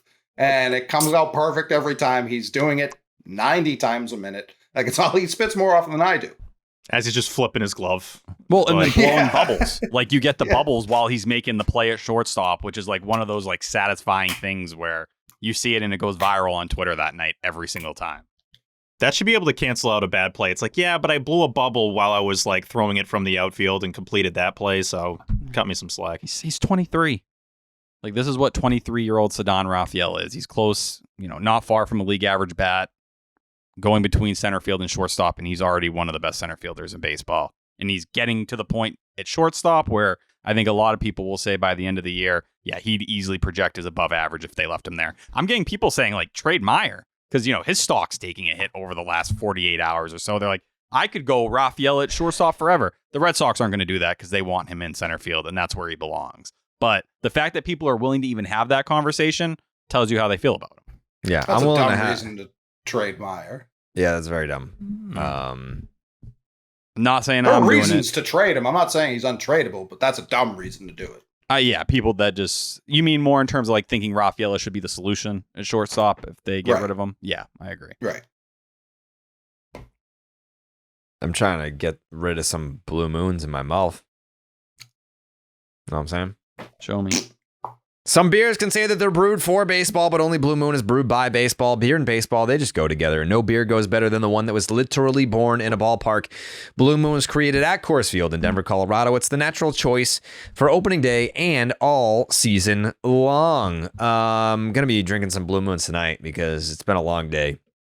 It's always nice to cap off a long day of hard work with some Blue Moons. You can really drink Blue Moon for any reason. You're going to have a sit and have a moon, right? Yeah, exactly. Yeah, I think my rocking chair is coming tomorrow. I bought. Very exciting. Going to assemble that rocking chair, put it out on the back deck, and that I got shamed for having, apparently, even though everyone has one. I'm going to be drinking some Blue Moons out there. From its refreshing flavor with Valencia orange peel for a subtle sweetness and hints of coriander, Blue Moon Belgian-style wheat ale is a one-of-a-kind beer that's made brighter. It's carefully crafted and full-flavored with refreshing notes and a smooth, creamy finish. Blue Moon was brewed by baseball to give you a dose of nostalgia and get you excited for the new season. Why strike out with the same old beer when you can get something that is one of a kind? Its bold flavor, bright explosion of color, and iconic orange slice ritual guarantees a one-of-a-kind beer experience that is perfect for spring weather, best served with its signature orange garnish to showcase its beautiful hazy color. A beer this good only comes around once in a blue moon, but you can enjoy it all season long. Bring the ballpark to you with Blue Moon Belgian style wheat ale. It's a one of a kind every time. Get Blue Moon delivered by visiting get.bluemoonbeer.com/Jared to see your delivery options. That is get.bluemoonbeer.com/Jared. Blue Moon, made brighter. Celebrate responsibly. Blue Moon Brewing Company, Golden, Colorado.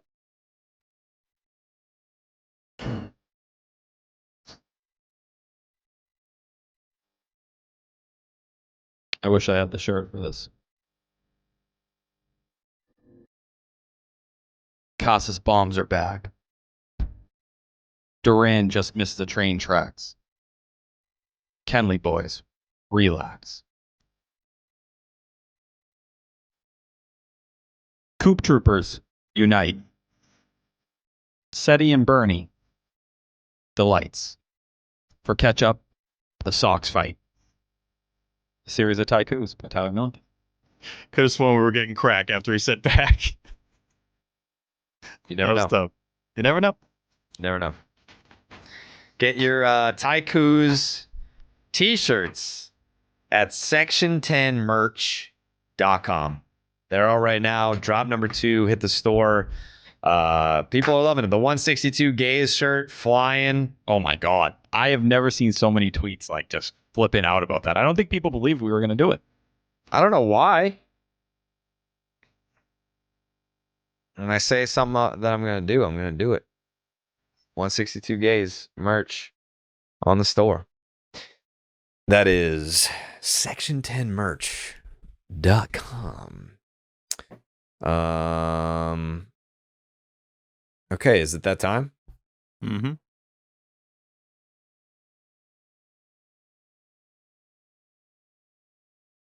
You think it is? Play that shit. I think so too.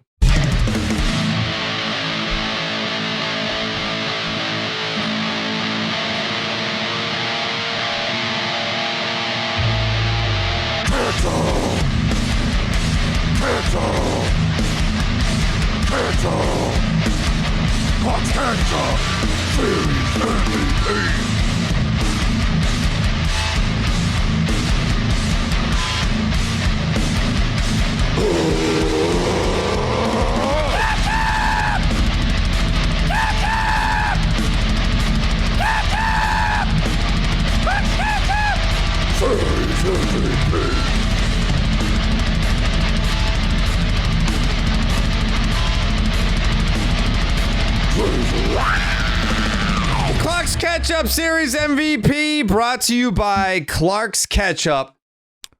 Drizzle that ketchup. What a series. Like I said earlier, the Red Sox won the series, and I don't want to say it felt like they lost the series, but it's certainly, for a series that they should have swept, realistically, a series that they should have swept, it felt like they got away with one. They like stole a series some way. Kind of felt like they split. It's another one of those where it's like, this feels like a split. But. Yeah, it's weird. Anyways.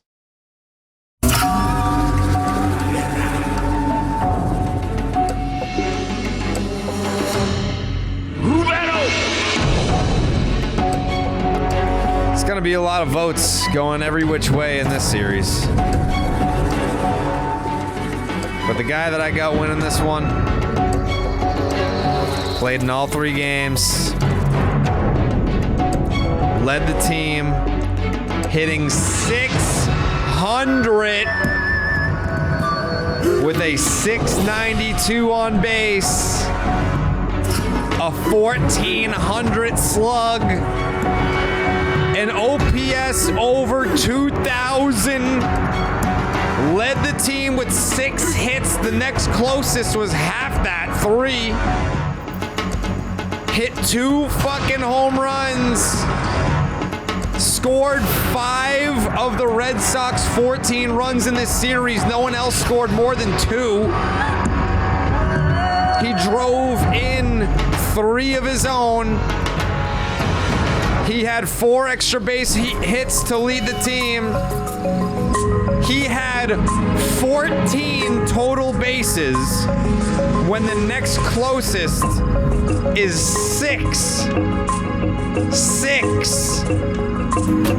Ladies and gentlemen, Clark's Ketchup Series MVP has to be Jarren Duran. Steven?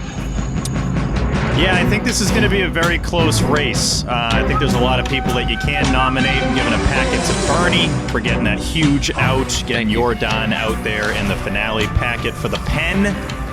The bullpen has 0 ERA in the last 2 games of this series. Honestly, stunned that that's the case, considering the Red Sox blew, I think, 5 leads in this series. Packet for Cooper Criswell. I think in the series preview, I was like, yeah, it's going to be the rubber match in Game 3, and it's going to come down to Cooper. And I didn't know how I felt about it. We got the good Coop in the series finale. But this guy, he went 1 for 9 in his first 2 games back from the suspension. That probably gives away who it is. Since then, he's hitting .400 with 6 extra base hits and a 1,363 OPS. He is still the engine of this team. My Clark's Ketchup Series MVP is also Jarren Duran. Wow. T-Dog. I'm going with the Red Sox bullpen. I'm going with the entire thing. I think when you look at the last 2 games overall, you give 8 1/3 innings where you're able to just go out there, scoreless appearances. Were they a little scary at times? Sure, we were all sweating a little bit because we know what it's been.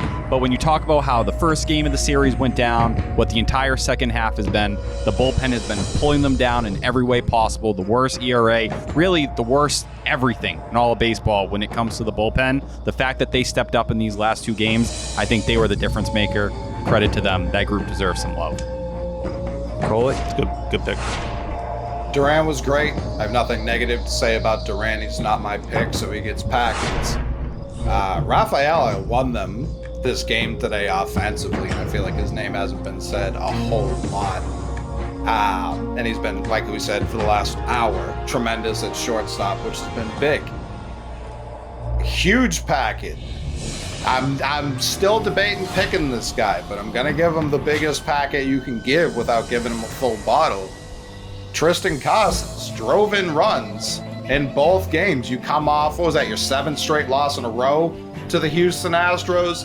First inning, bang, 3-run home run. I'm back. Fuck you. He said all of that during that. Like Tyler said, tremendous defense.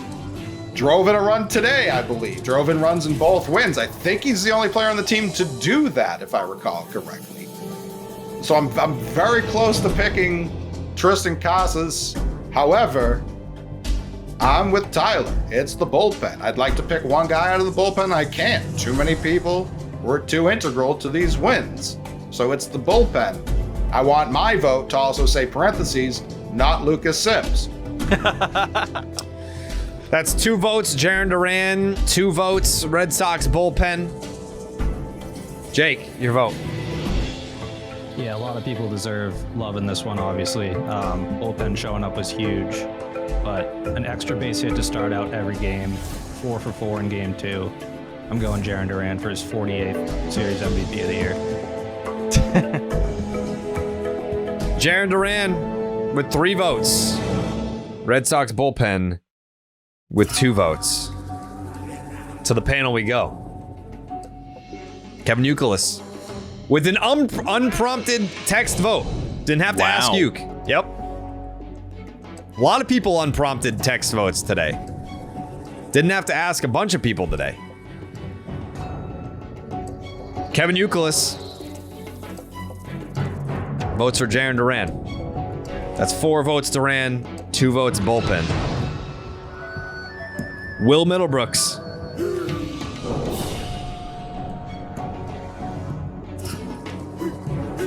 The bullpen. That's 3 votes bullpen, 4 votes Duran. TC. Duran. 5 votes. Duran. 3 votes bullpen.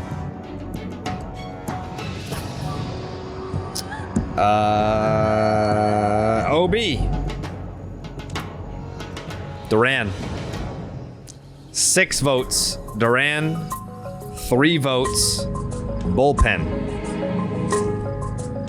Jemai Webster.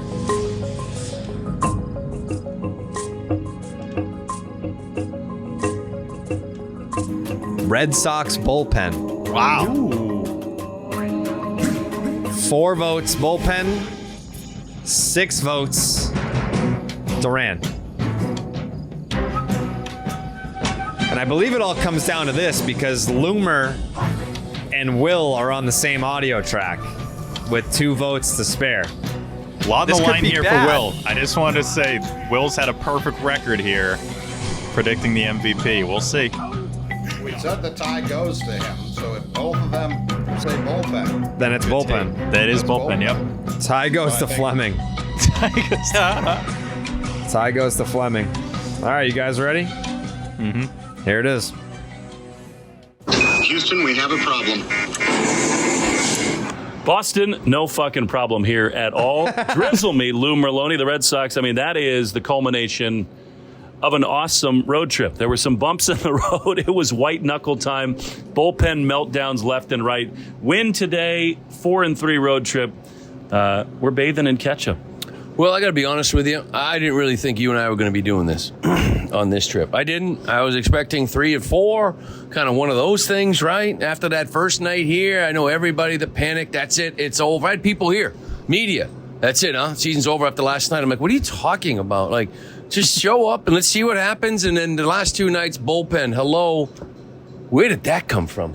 I know you like to jump the gun and get into your pick. I'm not going to let you do that yet. Yeah. We're going to give some packets first. And it first starts with the man with the biggest balls of the day, and that is Brennan Bernardino. How about Alvarez with the bases loaded? Bernie, I mean, that dude, an ultra supersized packet. Big balls, Bernie, dragging him off the field.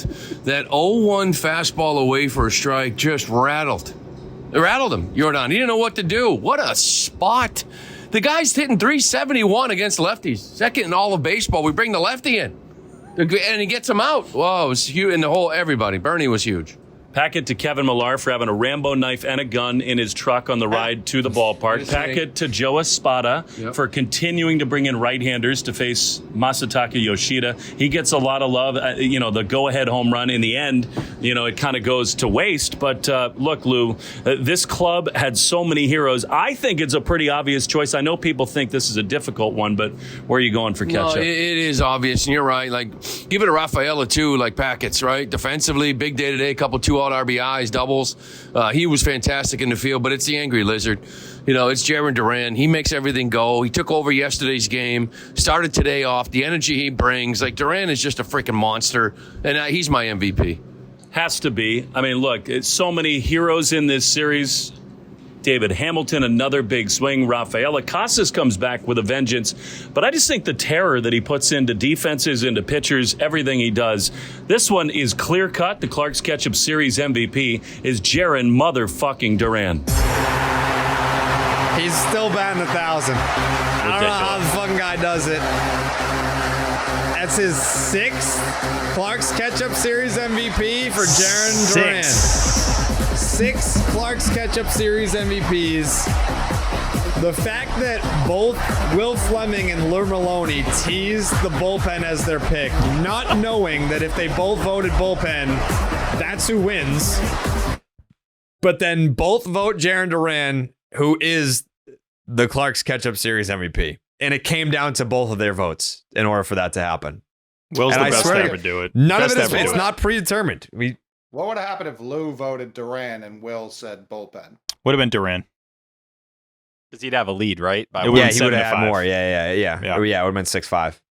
7-5. 7-5. Yeah. Duran, he might be getting that Ketchup trophy. He's got 6. The next closest is Tyler O'Neill with 4. Yeah, that's crazy that O'Neill has more than Devers. Yeah, he's got 0, twice as many. Rafaela, I thought he was going to get at least a vote or 2 today, honestly. He doesn't have one this year? No. Wow. Zach Kelly 1, Rafaela 0.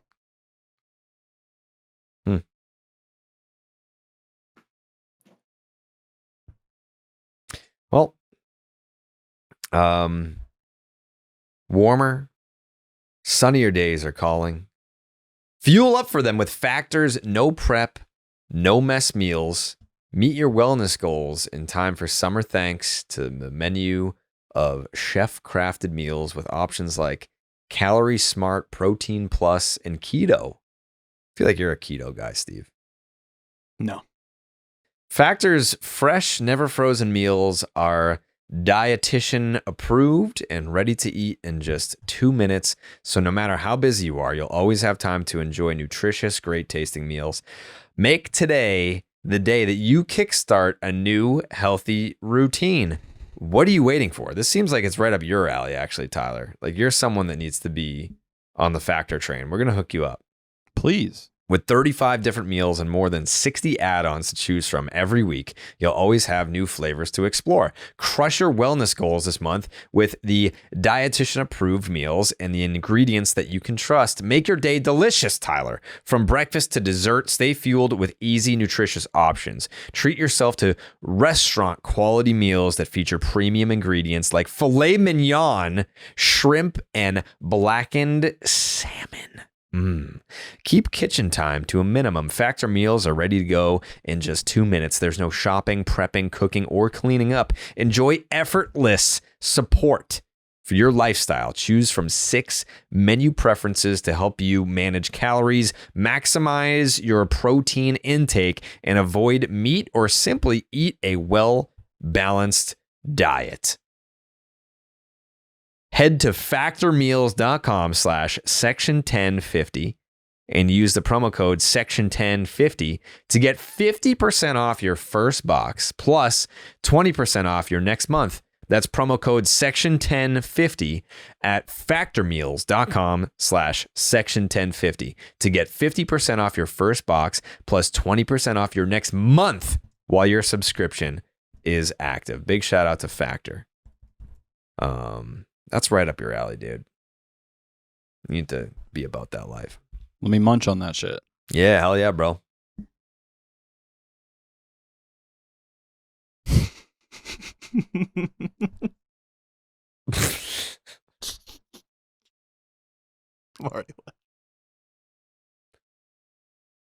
What's he looking for? I can't find my shiesty. I can't find my shiesty, he says. Oh, good. Take your time. You got it? Nope, I have no idea where it is. No. It's okay. Oh. When I go to Stop and Shop, I can cross off everything that's on my list.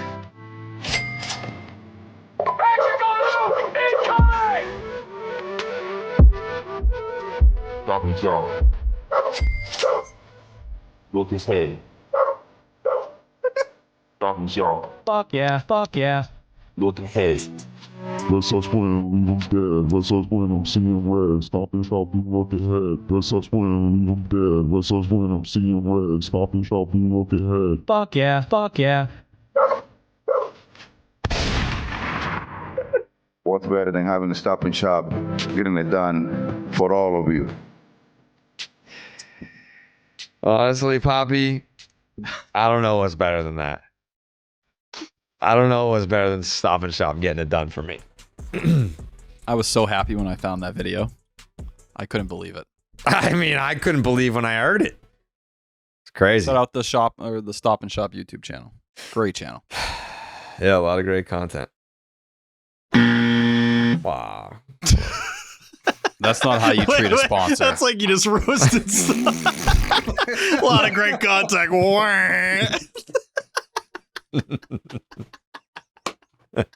Yeah, those guys are great. That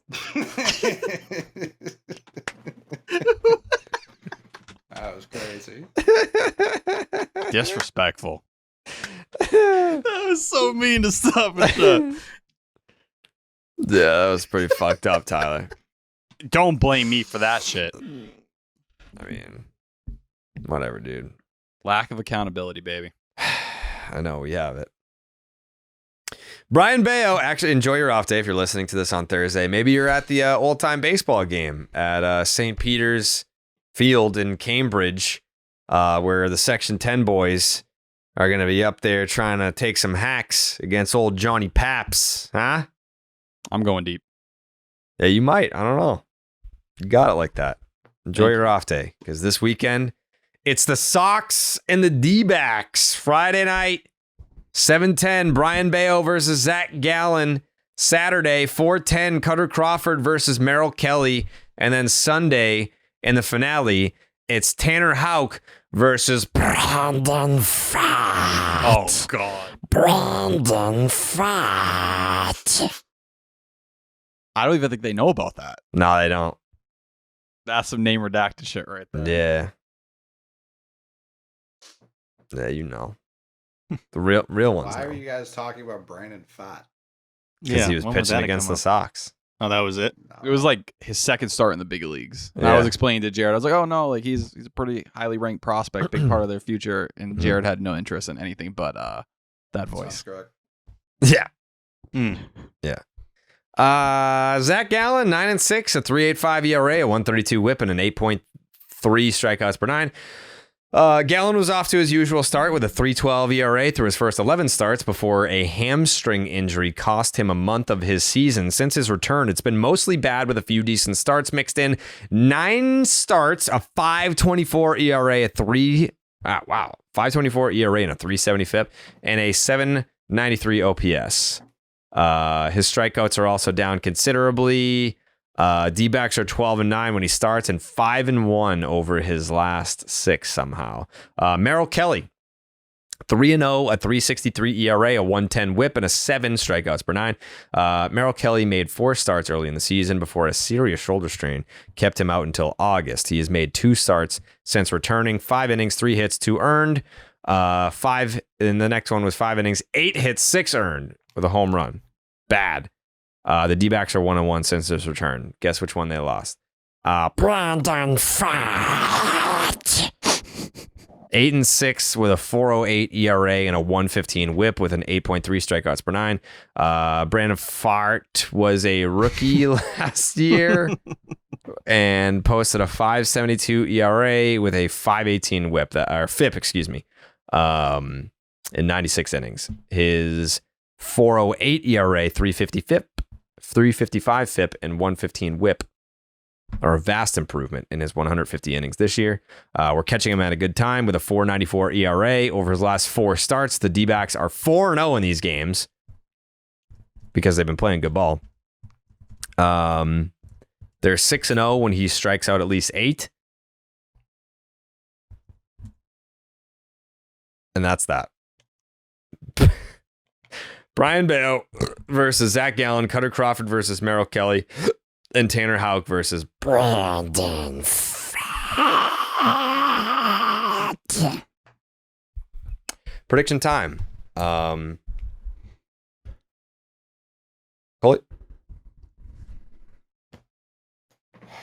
Red Sox are playing at home. Bad. Mm-hmm. The Diamondbacks, I believe, are 22-8 over their last 30. Tied for the most wins in baseball over that stretch. Bad. Mm-hmm. They're 5-0 in Pfaadt's last 5 starts.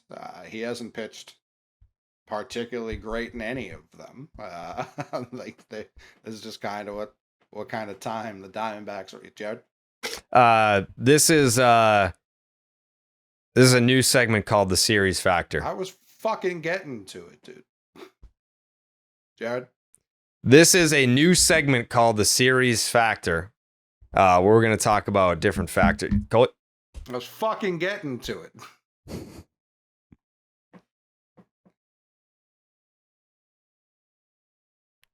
Whoa. You playing a sound? No. You look like you were looking at some sounds. Mm-mm.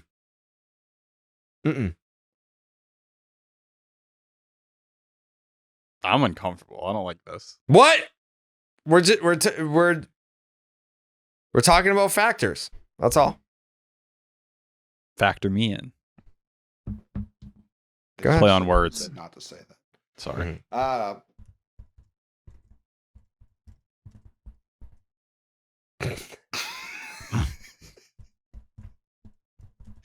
With all that being said,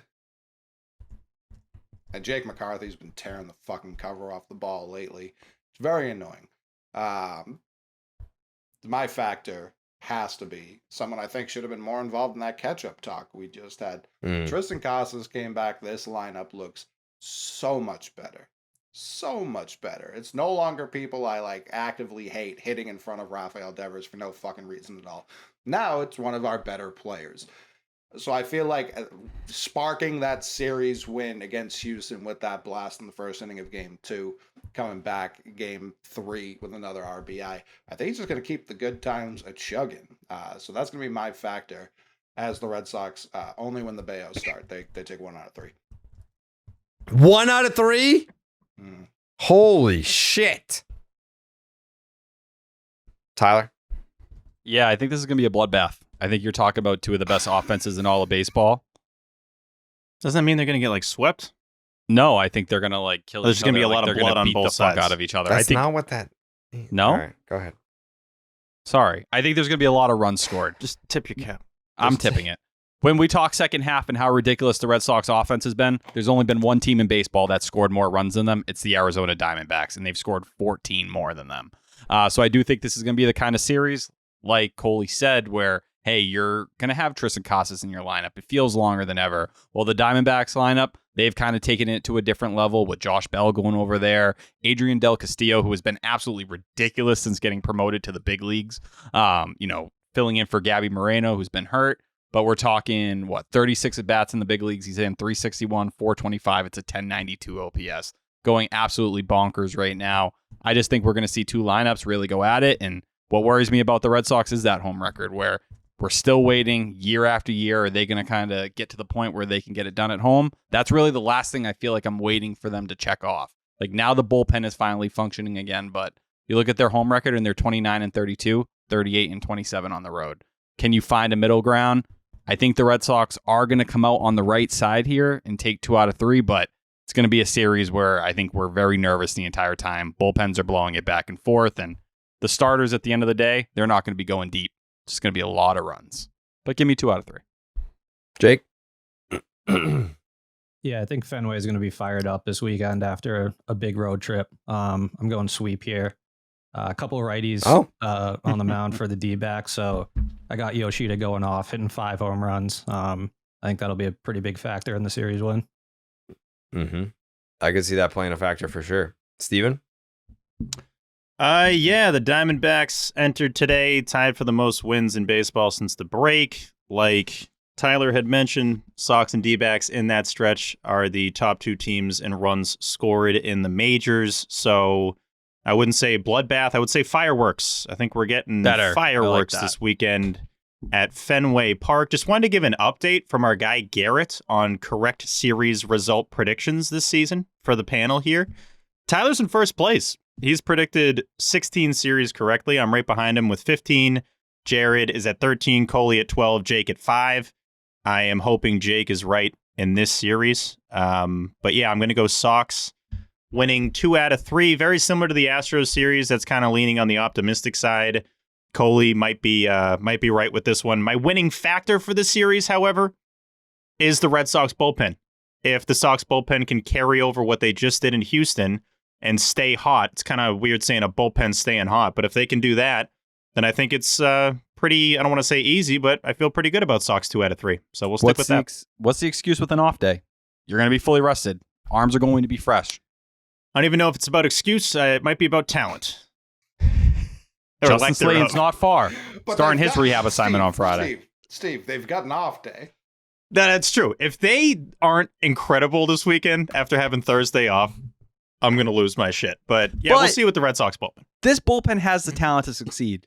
Are they the best in the league right now? No, they don't have Justin Slayton. They're far from it. But they are better than the worst bullpen in Major League Baseball, which they have been in the second half. And shout out to Chris Martin, who I think has given up 1 run since June. I know he's missed time, but still, stat sounds good. I got Red Sox 2 out of 3. And my factor for this series is none other than Kenley Jansen. It's a big series against a good team that's been playing well for quite some time. And I do think that both offenses are going to pop off in this one.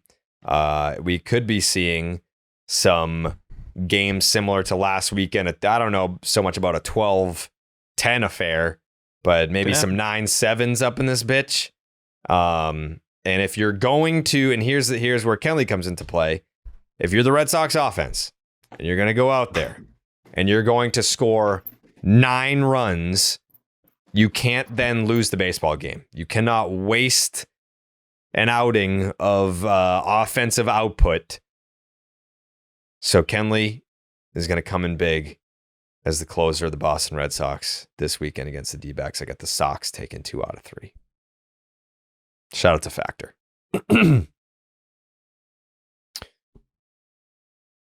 Steven? Weather look ahead, brought to you by Billy's Gummy Bears. You chew them with your mouth. I almost completely botched that, but I didn't.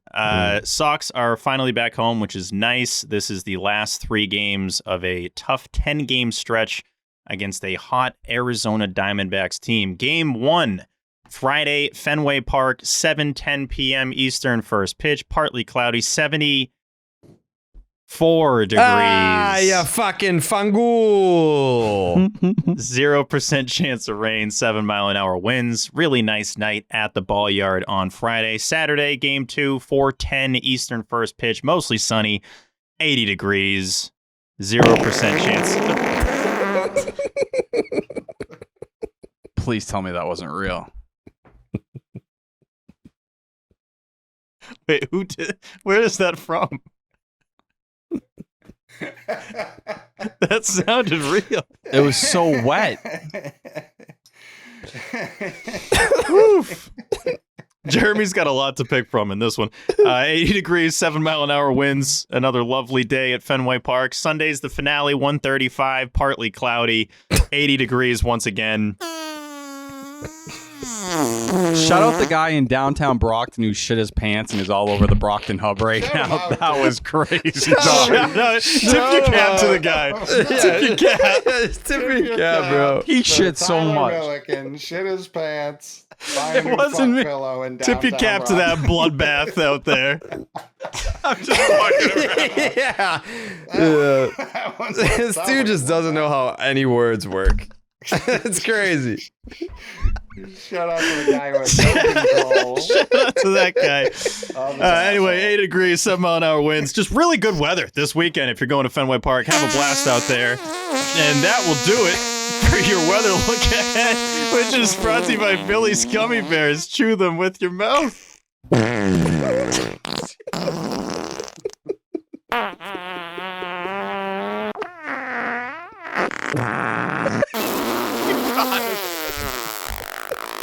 People driving with their windows down.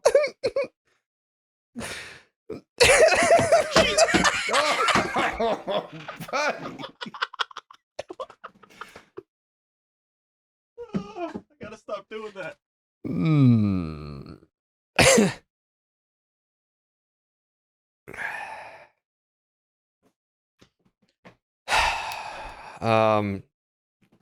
If you want tickets to these games this weekend, Game Time has a new feature called Game Time Picks that makes getting tickets for your favorite live events even easier. Game Time Picks filters out the fluff to show you only incredible deals on great seats, so you don't have to waste time searching through thousands of tickets. I'm actually going on Saturday. I'll be there with my dad. Shout out to Game Time. I already got to see the view from our seats in the Game Time app, thanks to the panoramic view feature. Game Time Picks curation makes it easier to save even more on sports, concerts, comedy, theater, and more. All in pricing, you toggle this feature. It shows you the total upfront with no surprise fees at checkout. Get a panoramic view from your seat in the app before you buy. The lowest price guarantee, or Game Time will credit you 110% of the difference. Your purchase is covered with the most flexible customer service policy in the ticketing industry today. Take the guesswork out of buying MLB tickets with Game Time. Download the Game Time app, create an account, use the promo code SECTION10 for $20 off your first purchase. Terms apply. Again, create an account, use the promo code SECTION10, SECTION10, for $20 off. Download the Game Time app today. Last minute tickets, lowest price guaranteed. Final thoughts for me. RedSox.com/Section10. Get your tickets to Section 10 night, September 9th at Fenway Park. We'll be at the Woo Sox for a Section 10 night on August 31st. And Section10merch.com, where we have drop number 2 of the new merch. And this is just one of the Taikus shirt. Steven, final thoughts? Yeah, just wanted to give a huge shout out to the Section 10 listeners in Houston. That might have set the record for the amount of Section 10 shirt picks we've gotten out of a series this year. I think it broke the record that was set by the Rangers series. So I guess the 10 is just hot in Texas. I guess we just kind of run Tejas. That's how that works. A lot of Red Sox fans in Texas. A lot of Sox fans in that big old state that we loved when we were down there. I just want to talk on the Royals real quick. I hate them. I'm going to crap on them real fast. I was looking up some stats. They avoid losing streaks, dude. They just don't have losing streaks. They've lost 3 games in a row once in the last 2 months. The Red Sox in that span have lost 4 games in a row twice. Over the last 40 games, Sox are first in runs scored. Royals are 18th, but or runs allowed, my bad. Runs allowed, Sox are first. Royals are 18th. Runs scored, Sox are second. Royals are third.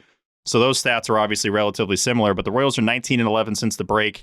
Red Sox 14-17, so they've lost 5.5 games in the standings to the Royals since the All-Star break. The Royals, though, as has been well documented, I had tweeted this too, and then people were tweeting it at me a couple days later. It was like, I said it first. You don't have to tell me the Royals' schedule's tough. I know it's getting tough. They have only played 2 playoff teams since the break. The Red Sox have played 6 playoff teams since the break, and the Royals have 17 of their next 20 games against division leaders, not even just playoff teams, against division leaders. So this is the Red Sox chance, as they have 14 straight after the D-backs against non-playoff teams. Jared?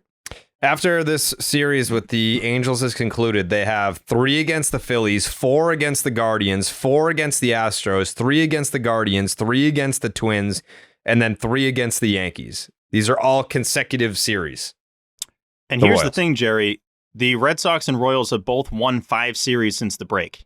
It's just that the Red Sox, Jake's probably not going to love it. They don't sweep teams. They're not sweeping teams. They need a big sweep. They need to get the brooms out to try to make up some of this ground. Now, obviously, the Twins are in that same spot now, so maybe it's the Twins we try to chase here, but I want to get the Royals because those poop heads, they're just lingering, and we got to catch them. This is a little too early for them to be taking up a playoff spot. Last thing, I know it's a long closing thoughts, but I just wanted to look up the wild card position for the Red Sox the last 2 seasons at the start of September. Last year, they were 6.5 games out on September 1st. 2022, they were 7.5 games out on September 1st. And we obviously knew the season was over at that point. So credit to the Sox for winning the series. You got to just stay in it, especially this weekend against Arizona. And then you play 14 teams in a row, 14 games in a row against non-playoff teams. T-Dog? How the fuck is Roman Anthony only 20 years old? It's been a really strong 8 games for him since he got up to AAA. 355, 429, 548, 977 OPS. Hit his first homer the other day. Had his first 4-hit game. But he's just gotten up to the level and looked really comfortable offensively and defensively. So, credit to him for continuing to be, the guy in the farm system. I think especially with Marcelo Meyer going down, it's kind of really made it clear who the number 1 guy is. Sox prospects for a long time has had Roman Anthony as the one. But you go to Pipeline or you go to Baseball America, they've leaned Meyer. I think Anthony has really solidified himself as that number 1 guy right now. Yordany Monegro, oh my God, what he's doing right now. If you go back 4, 5, 6, 7, his last 7 starts, he has not given up a run. Not a single earned run.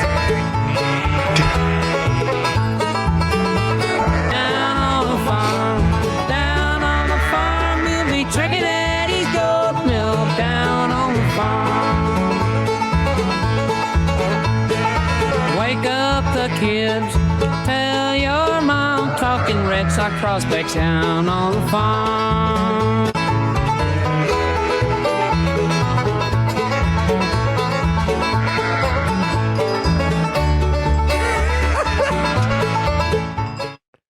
Song's coming, by the way. Song's coming. We're working on it. It's coming. Don't want to rush this song. It's coming. Definitely don't rush it. It's got to take. I mean, it's a perfectionist. Dan Peralta's a perfectionist. Of course. Tyler? Are you guys done interrupting your Yordany Monegro? I'm sorry. I didn't know that we were doing Down on the Farm. I just want to fucking play the goddamn music. My fault. I'm in the wrong here. Thank you for that. But yeah, Monegro, what he's done the last 7 starts, a 0 ERA, a 197 FIP, opponent batting average is 113, 11 K per 9. You can't suspend me. I thanked you for that. I that didn't was very fucking respectful. do anything, dude. You're right. My apologies. It's time for him to get promoted up. I'd be shocked if he's not at AA in the next week. And the last thing, Christian Campbell, there's a new piece on 985thesportshub.com where I kind of detailed everything that's happened with him this year. While it's no longer the big 3, it's the big 4, Nuttown if you want to go that route, however you want to frame it. But Christian Campbell deserves to be in the conversation. Please give it a read. Coley. You can't throw it to me. Right. It's 5 Braden Montgomery's for sure, and that Hunter Dobbins did just get the call up to Worcester as well too. So that would make sense if Yordany was to get that call. And I believe he's Rule 5 eligible this offseason, so I'm sure they want to look at it. I've seen enough. I saw enough last year. If you're not putting that guy in the 40, I don't know what to tell you. He's pure electricity, and I hope he gets to Boston someday because he will be. Pedro will make the comparison. Oh, he'll do it immediately, so fast. But I didn't have any minor league stuff. Christian Campbell did get an RBI in his first at bat, drove in Roman Anthony. I'm shocked Tyler didn't say that. It's almost like he hates Christian Campbell. Whoa. But I really just wanted to say, shout out the guy in Brockton who shit his pants. Yeah, It was shout out violent. to that guy. Yeah. We'd be Yep. shitting in Brockton. Yep. Jake's takes? I know we were having a good laugh at Tyler's notes earlier, but on a more serious note, it's honestly super unprofessional, some of the stuff Tyler put in there. So I feel like if we could clean that up for next time, that'd be great, Tyler. Yeah, thank you, dude. Fuck all of you. All right. That's Oh, before we end this podcast, You already I did don't want to final get thought. suspended. Yep. I'm not adding anything. I know. I need so to be the no-hitter- suspended. Yeah. No, you can't request it. I already saw it. All right. Yeah, with Greenville Drive, I don't know why you sponsor their opponents, but yeah, it's not suspension worthy. Yeah. All right. I was just putting it out there. It's just business. That's Pat Light 101. Pat paid for it. Probably did. I miss you. Oh yeah, speaking of which, John Feidelberg confirmed for Section 10 night at Fenway. I mean, Nice. the fastest, yes. He's a big events guy. Pete B, Pat L, maybes. John Feidelberg, 10 thumbs up. I also asked Hubs. He's a maybe, but I feel like he had like a list of demands. He was like, he's like, is Underdog gonna like fucking put me up in a hotel and pay for my train? I was like, no, just don't Definitely come. not. Yeah, for sure not. I'll make sure that Amtrak charges him double. Yeah. Now that he's asked that. Yeah, I was like, you can stay at my house if you want. But no, they're not going to be accommodating you, no. All right. Thank you guys for watching and listening and supporting with, we got an update on the ticket purchases for Section 10 night. Big numbies. People are coming from all over for that, so don't miss it out. redsox.com/section10 and section10merch.com. And we will maybe see you tomorrow night for the old-time baseball game in Cambridge at St. Peter's Field. Goodbye. Buenas noches, amigos. Yo, fart boobs. Sign.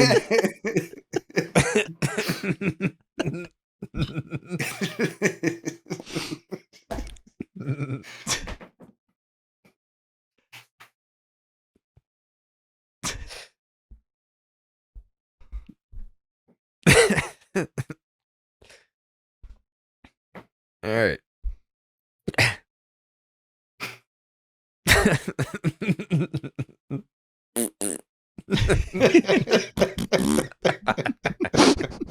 It's so tough because you're having fun, but then it starts smelling. You're like, how much do I want to do this? Yeah. Gotta hold How your much breath. I want to keep squeezing. I don't know. Yeah. Fucking stinks in here. What the fuck? What have you done to my notes, Cole? I don't even know what I'm looking at. Oh, what? What's going on here? Oh, what is that? What is that? Oh, come on. I googled horse poop, and for some reason that's third. Why is the hand like I don't that? know why that's so high up. Man. Oh boy. Oh boy. Tyler's gonna be reading his notes so slow to make sure he doesn't mess up. I let you guys into this document, and this is what it's become. Yeah. Hey, listen, we've lasted a long time. Not doing it. I know. a good take. It is Getting to August. late August with no fart poops was crazy. Yeah.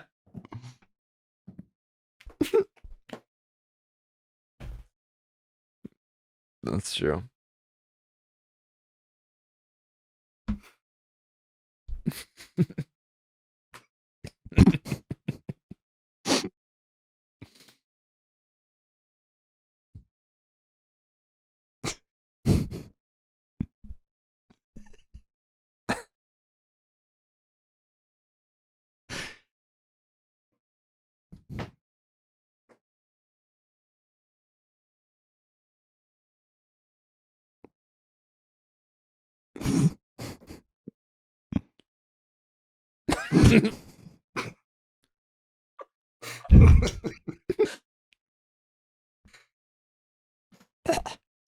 Kind of like how it flows that way a little better.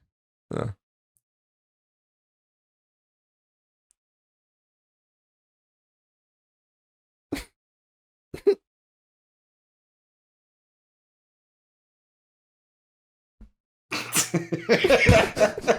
The fuck is this episode?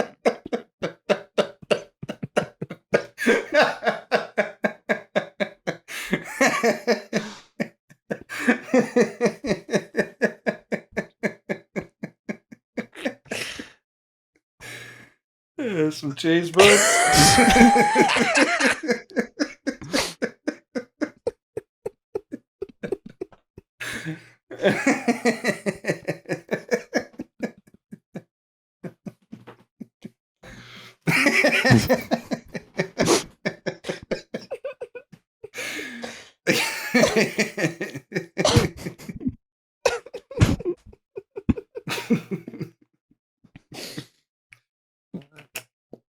You ever seen cheese boobs before, Tyler? No, not yet. Oh, you will. You will. Is there an age requirement? Do you just get a certain point in life?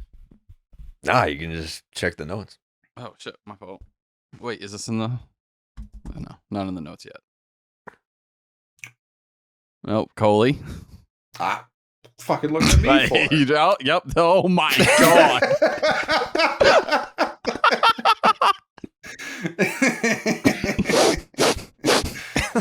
Wow. Oof. I've seen cheese boobs, actually, now. Yeah. There you go. Yeah. Thank you. There you go. I don't like it that I just automatically get blamed. It was just the timing. It was just hands up, and then it just drops on the screen at the same bang. That's exactly how you know I didn't do it. My hand.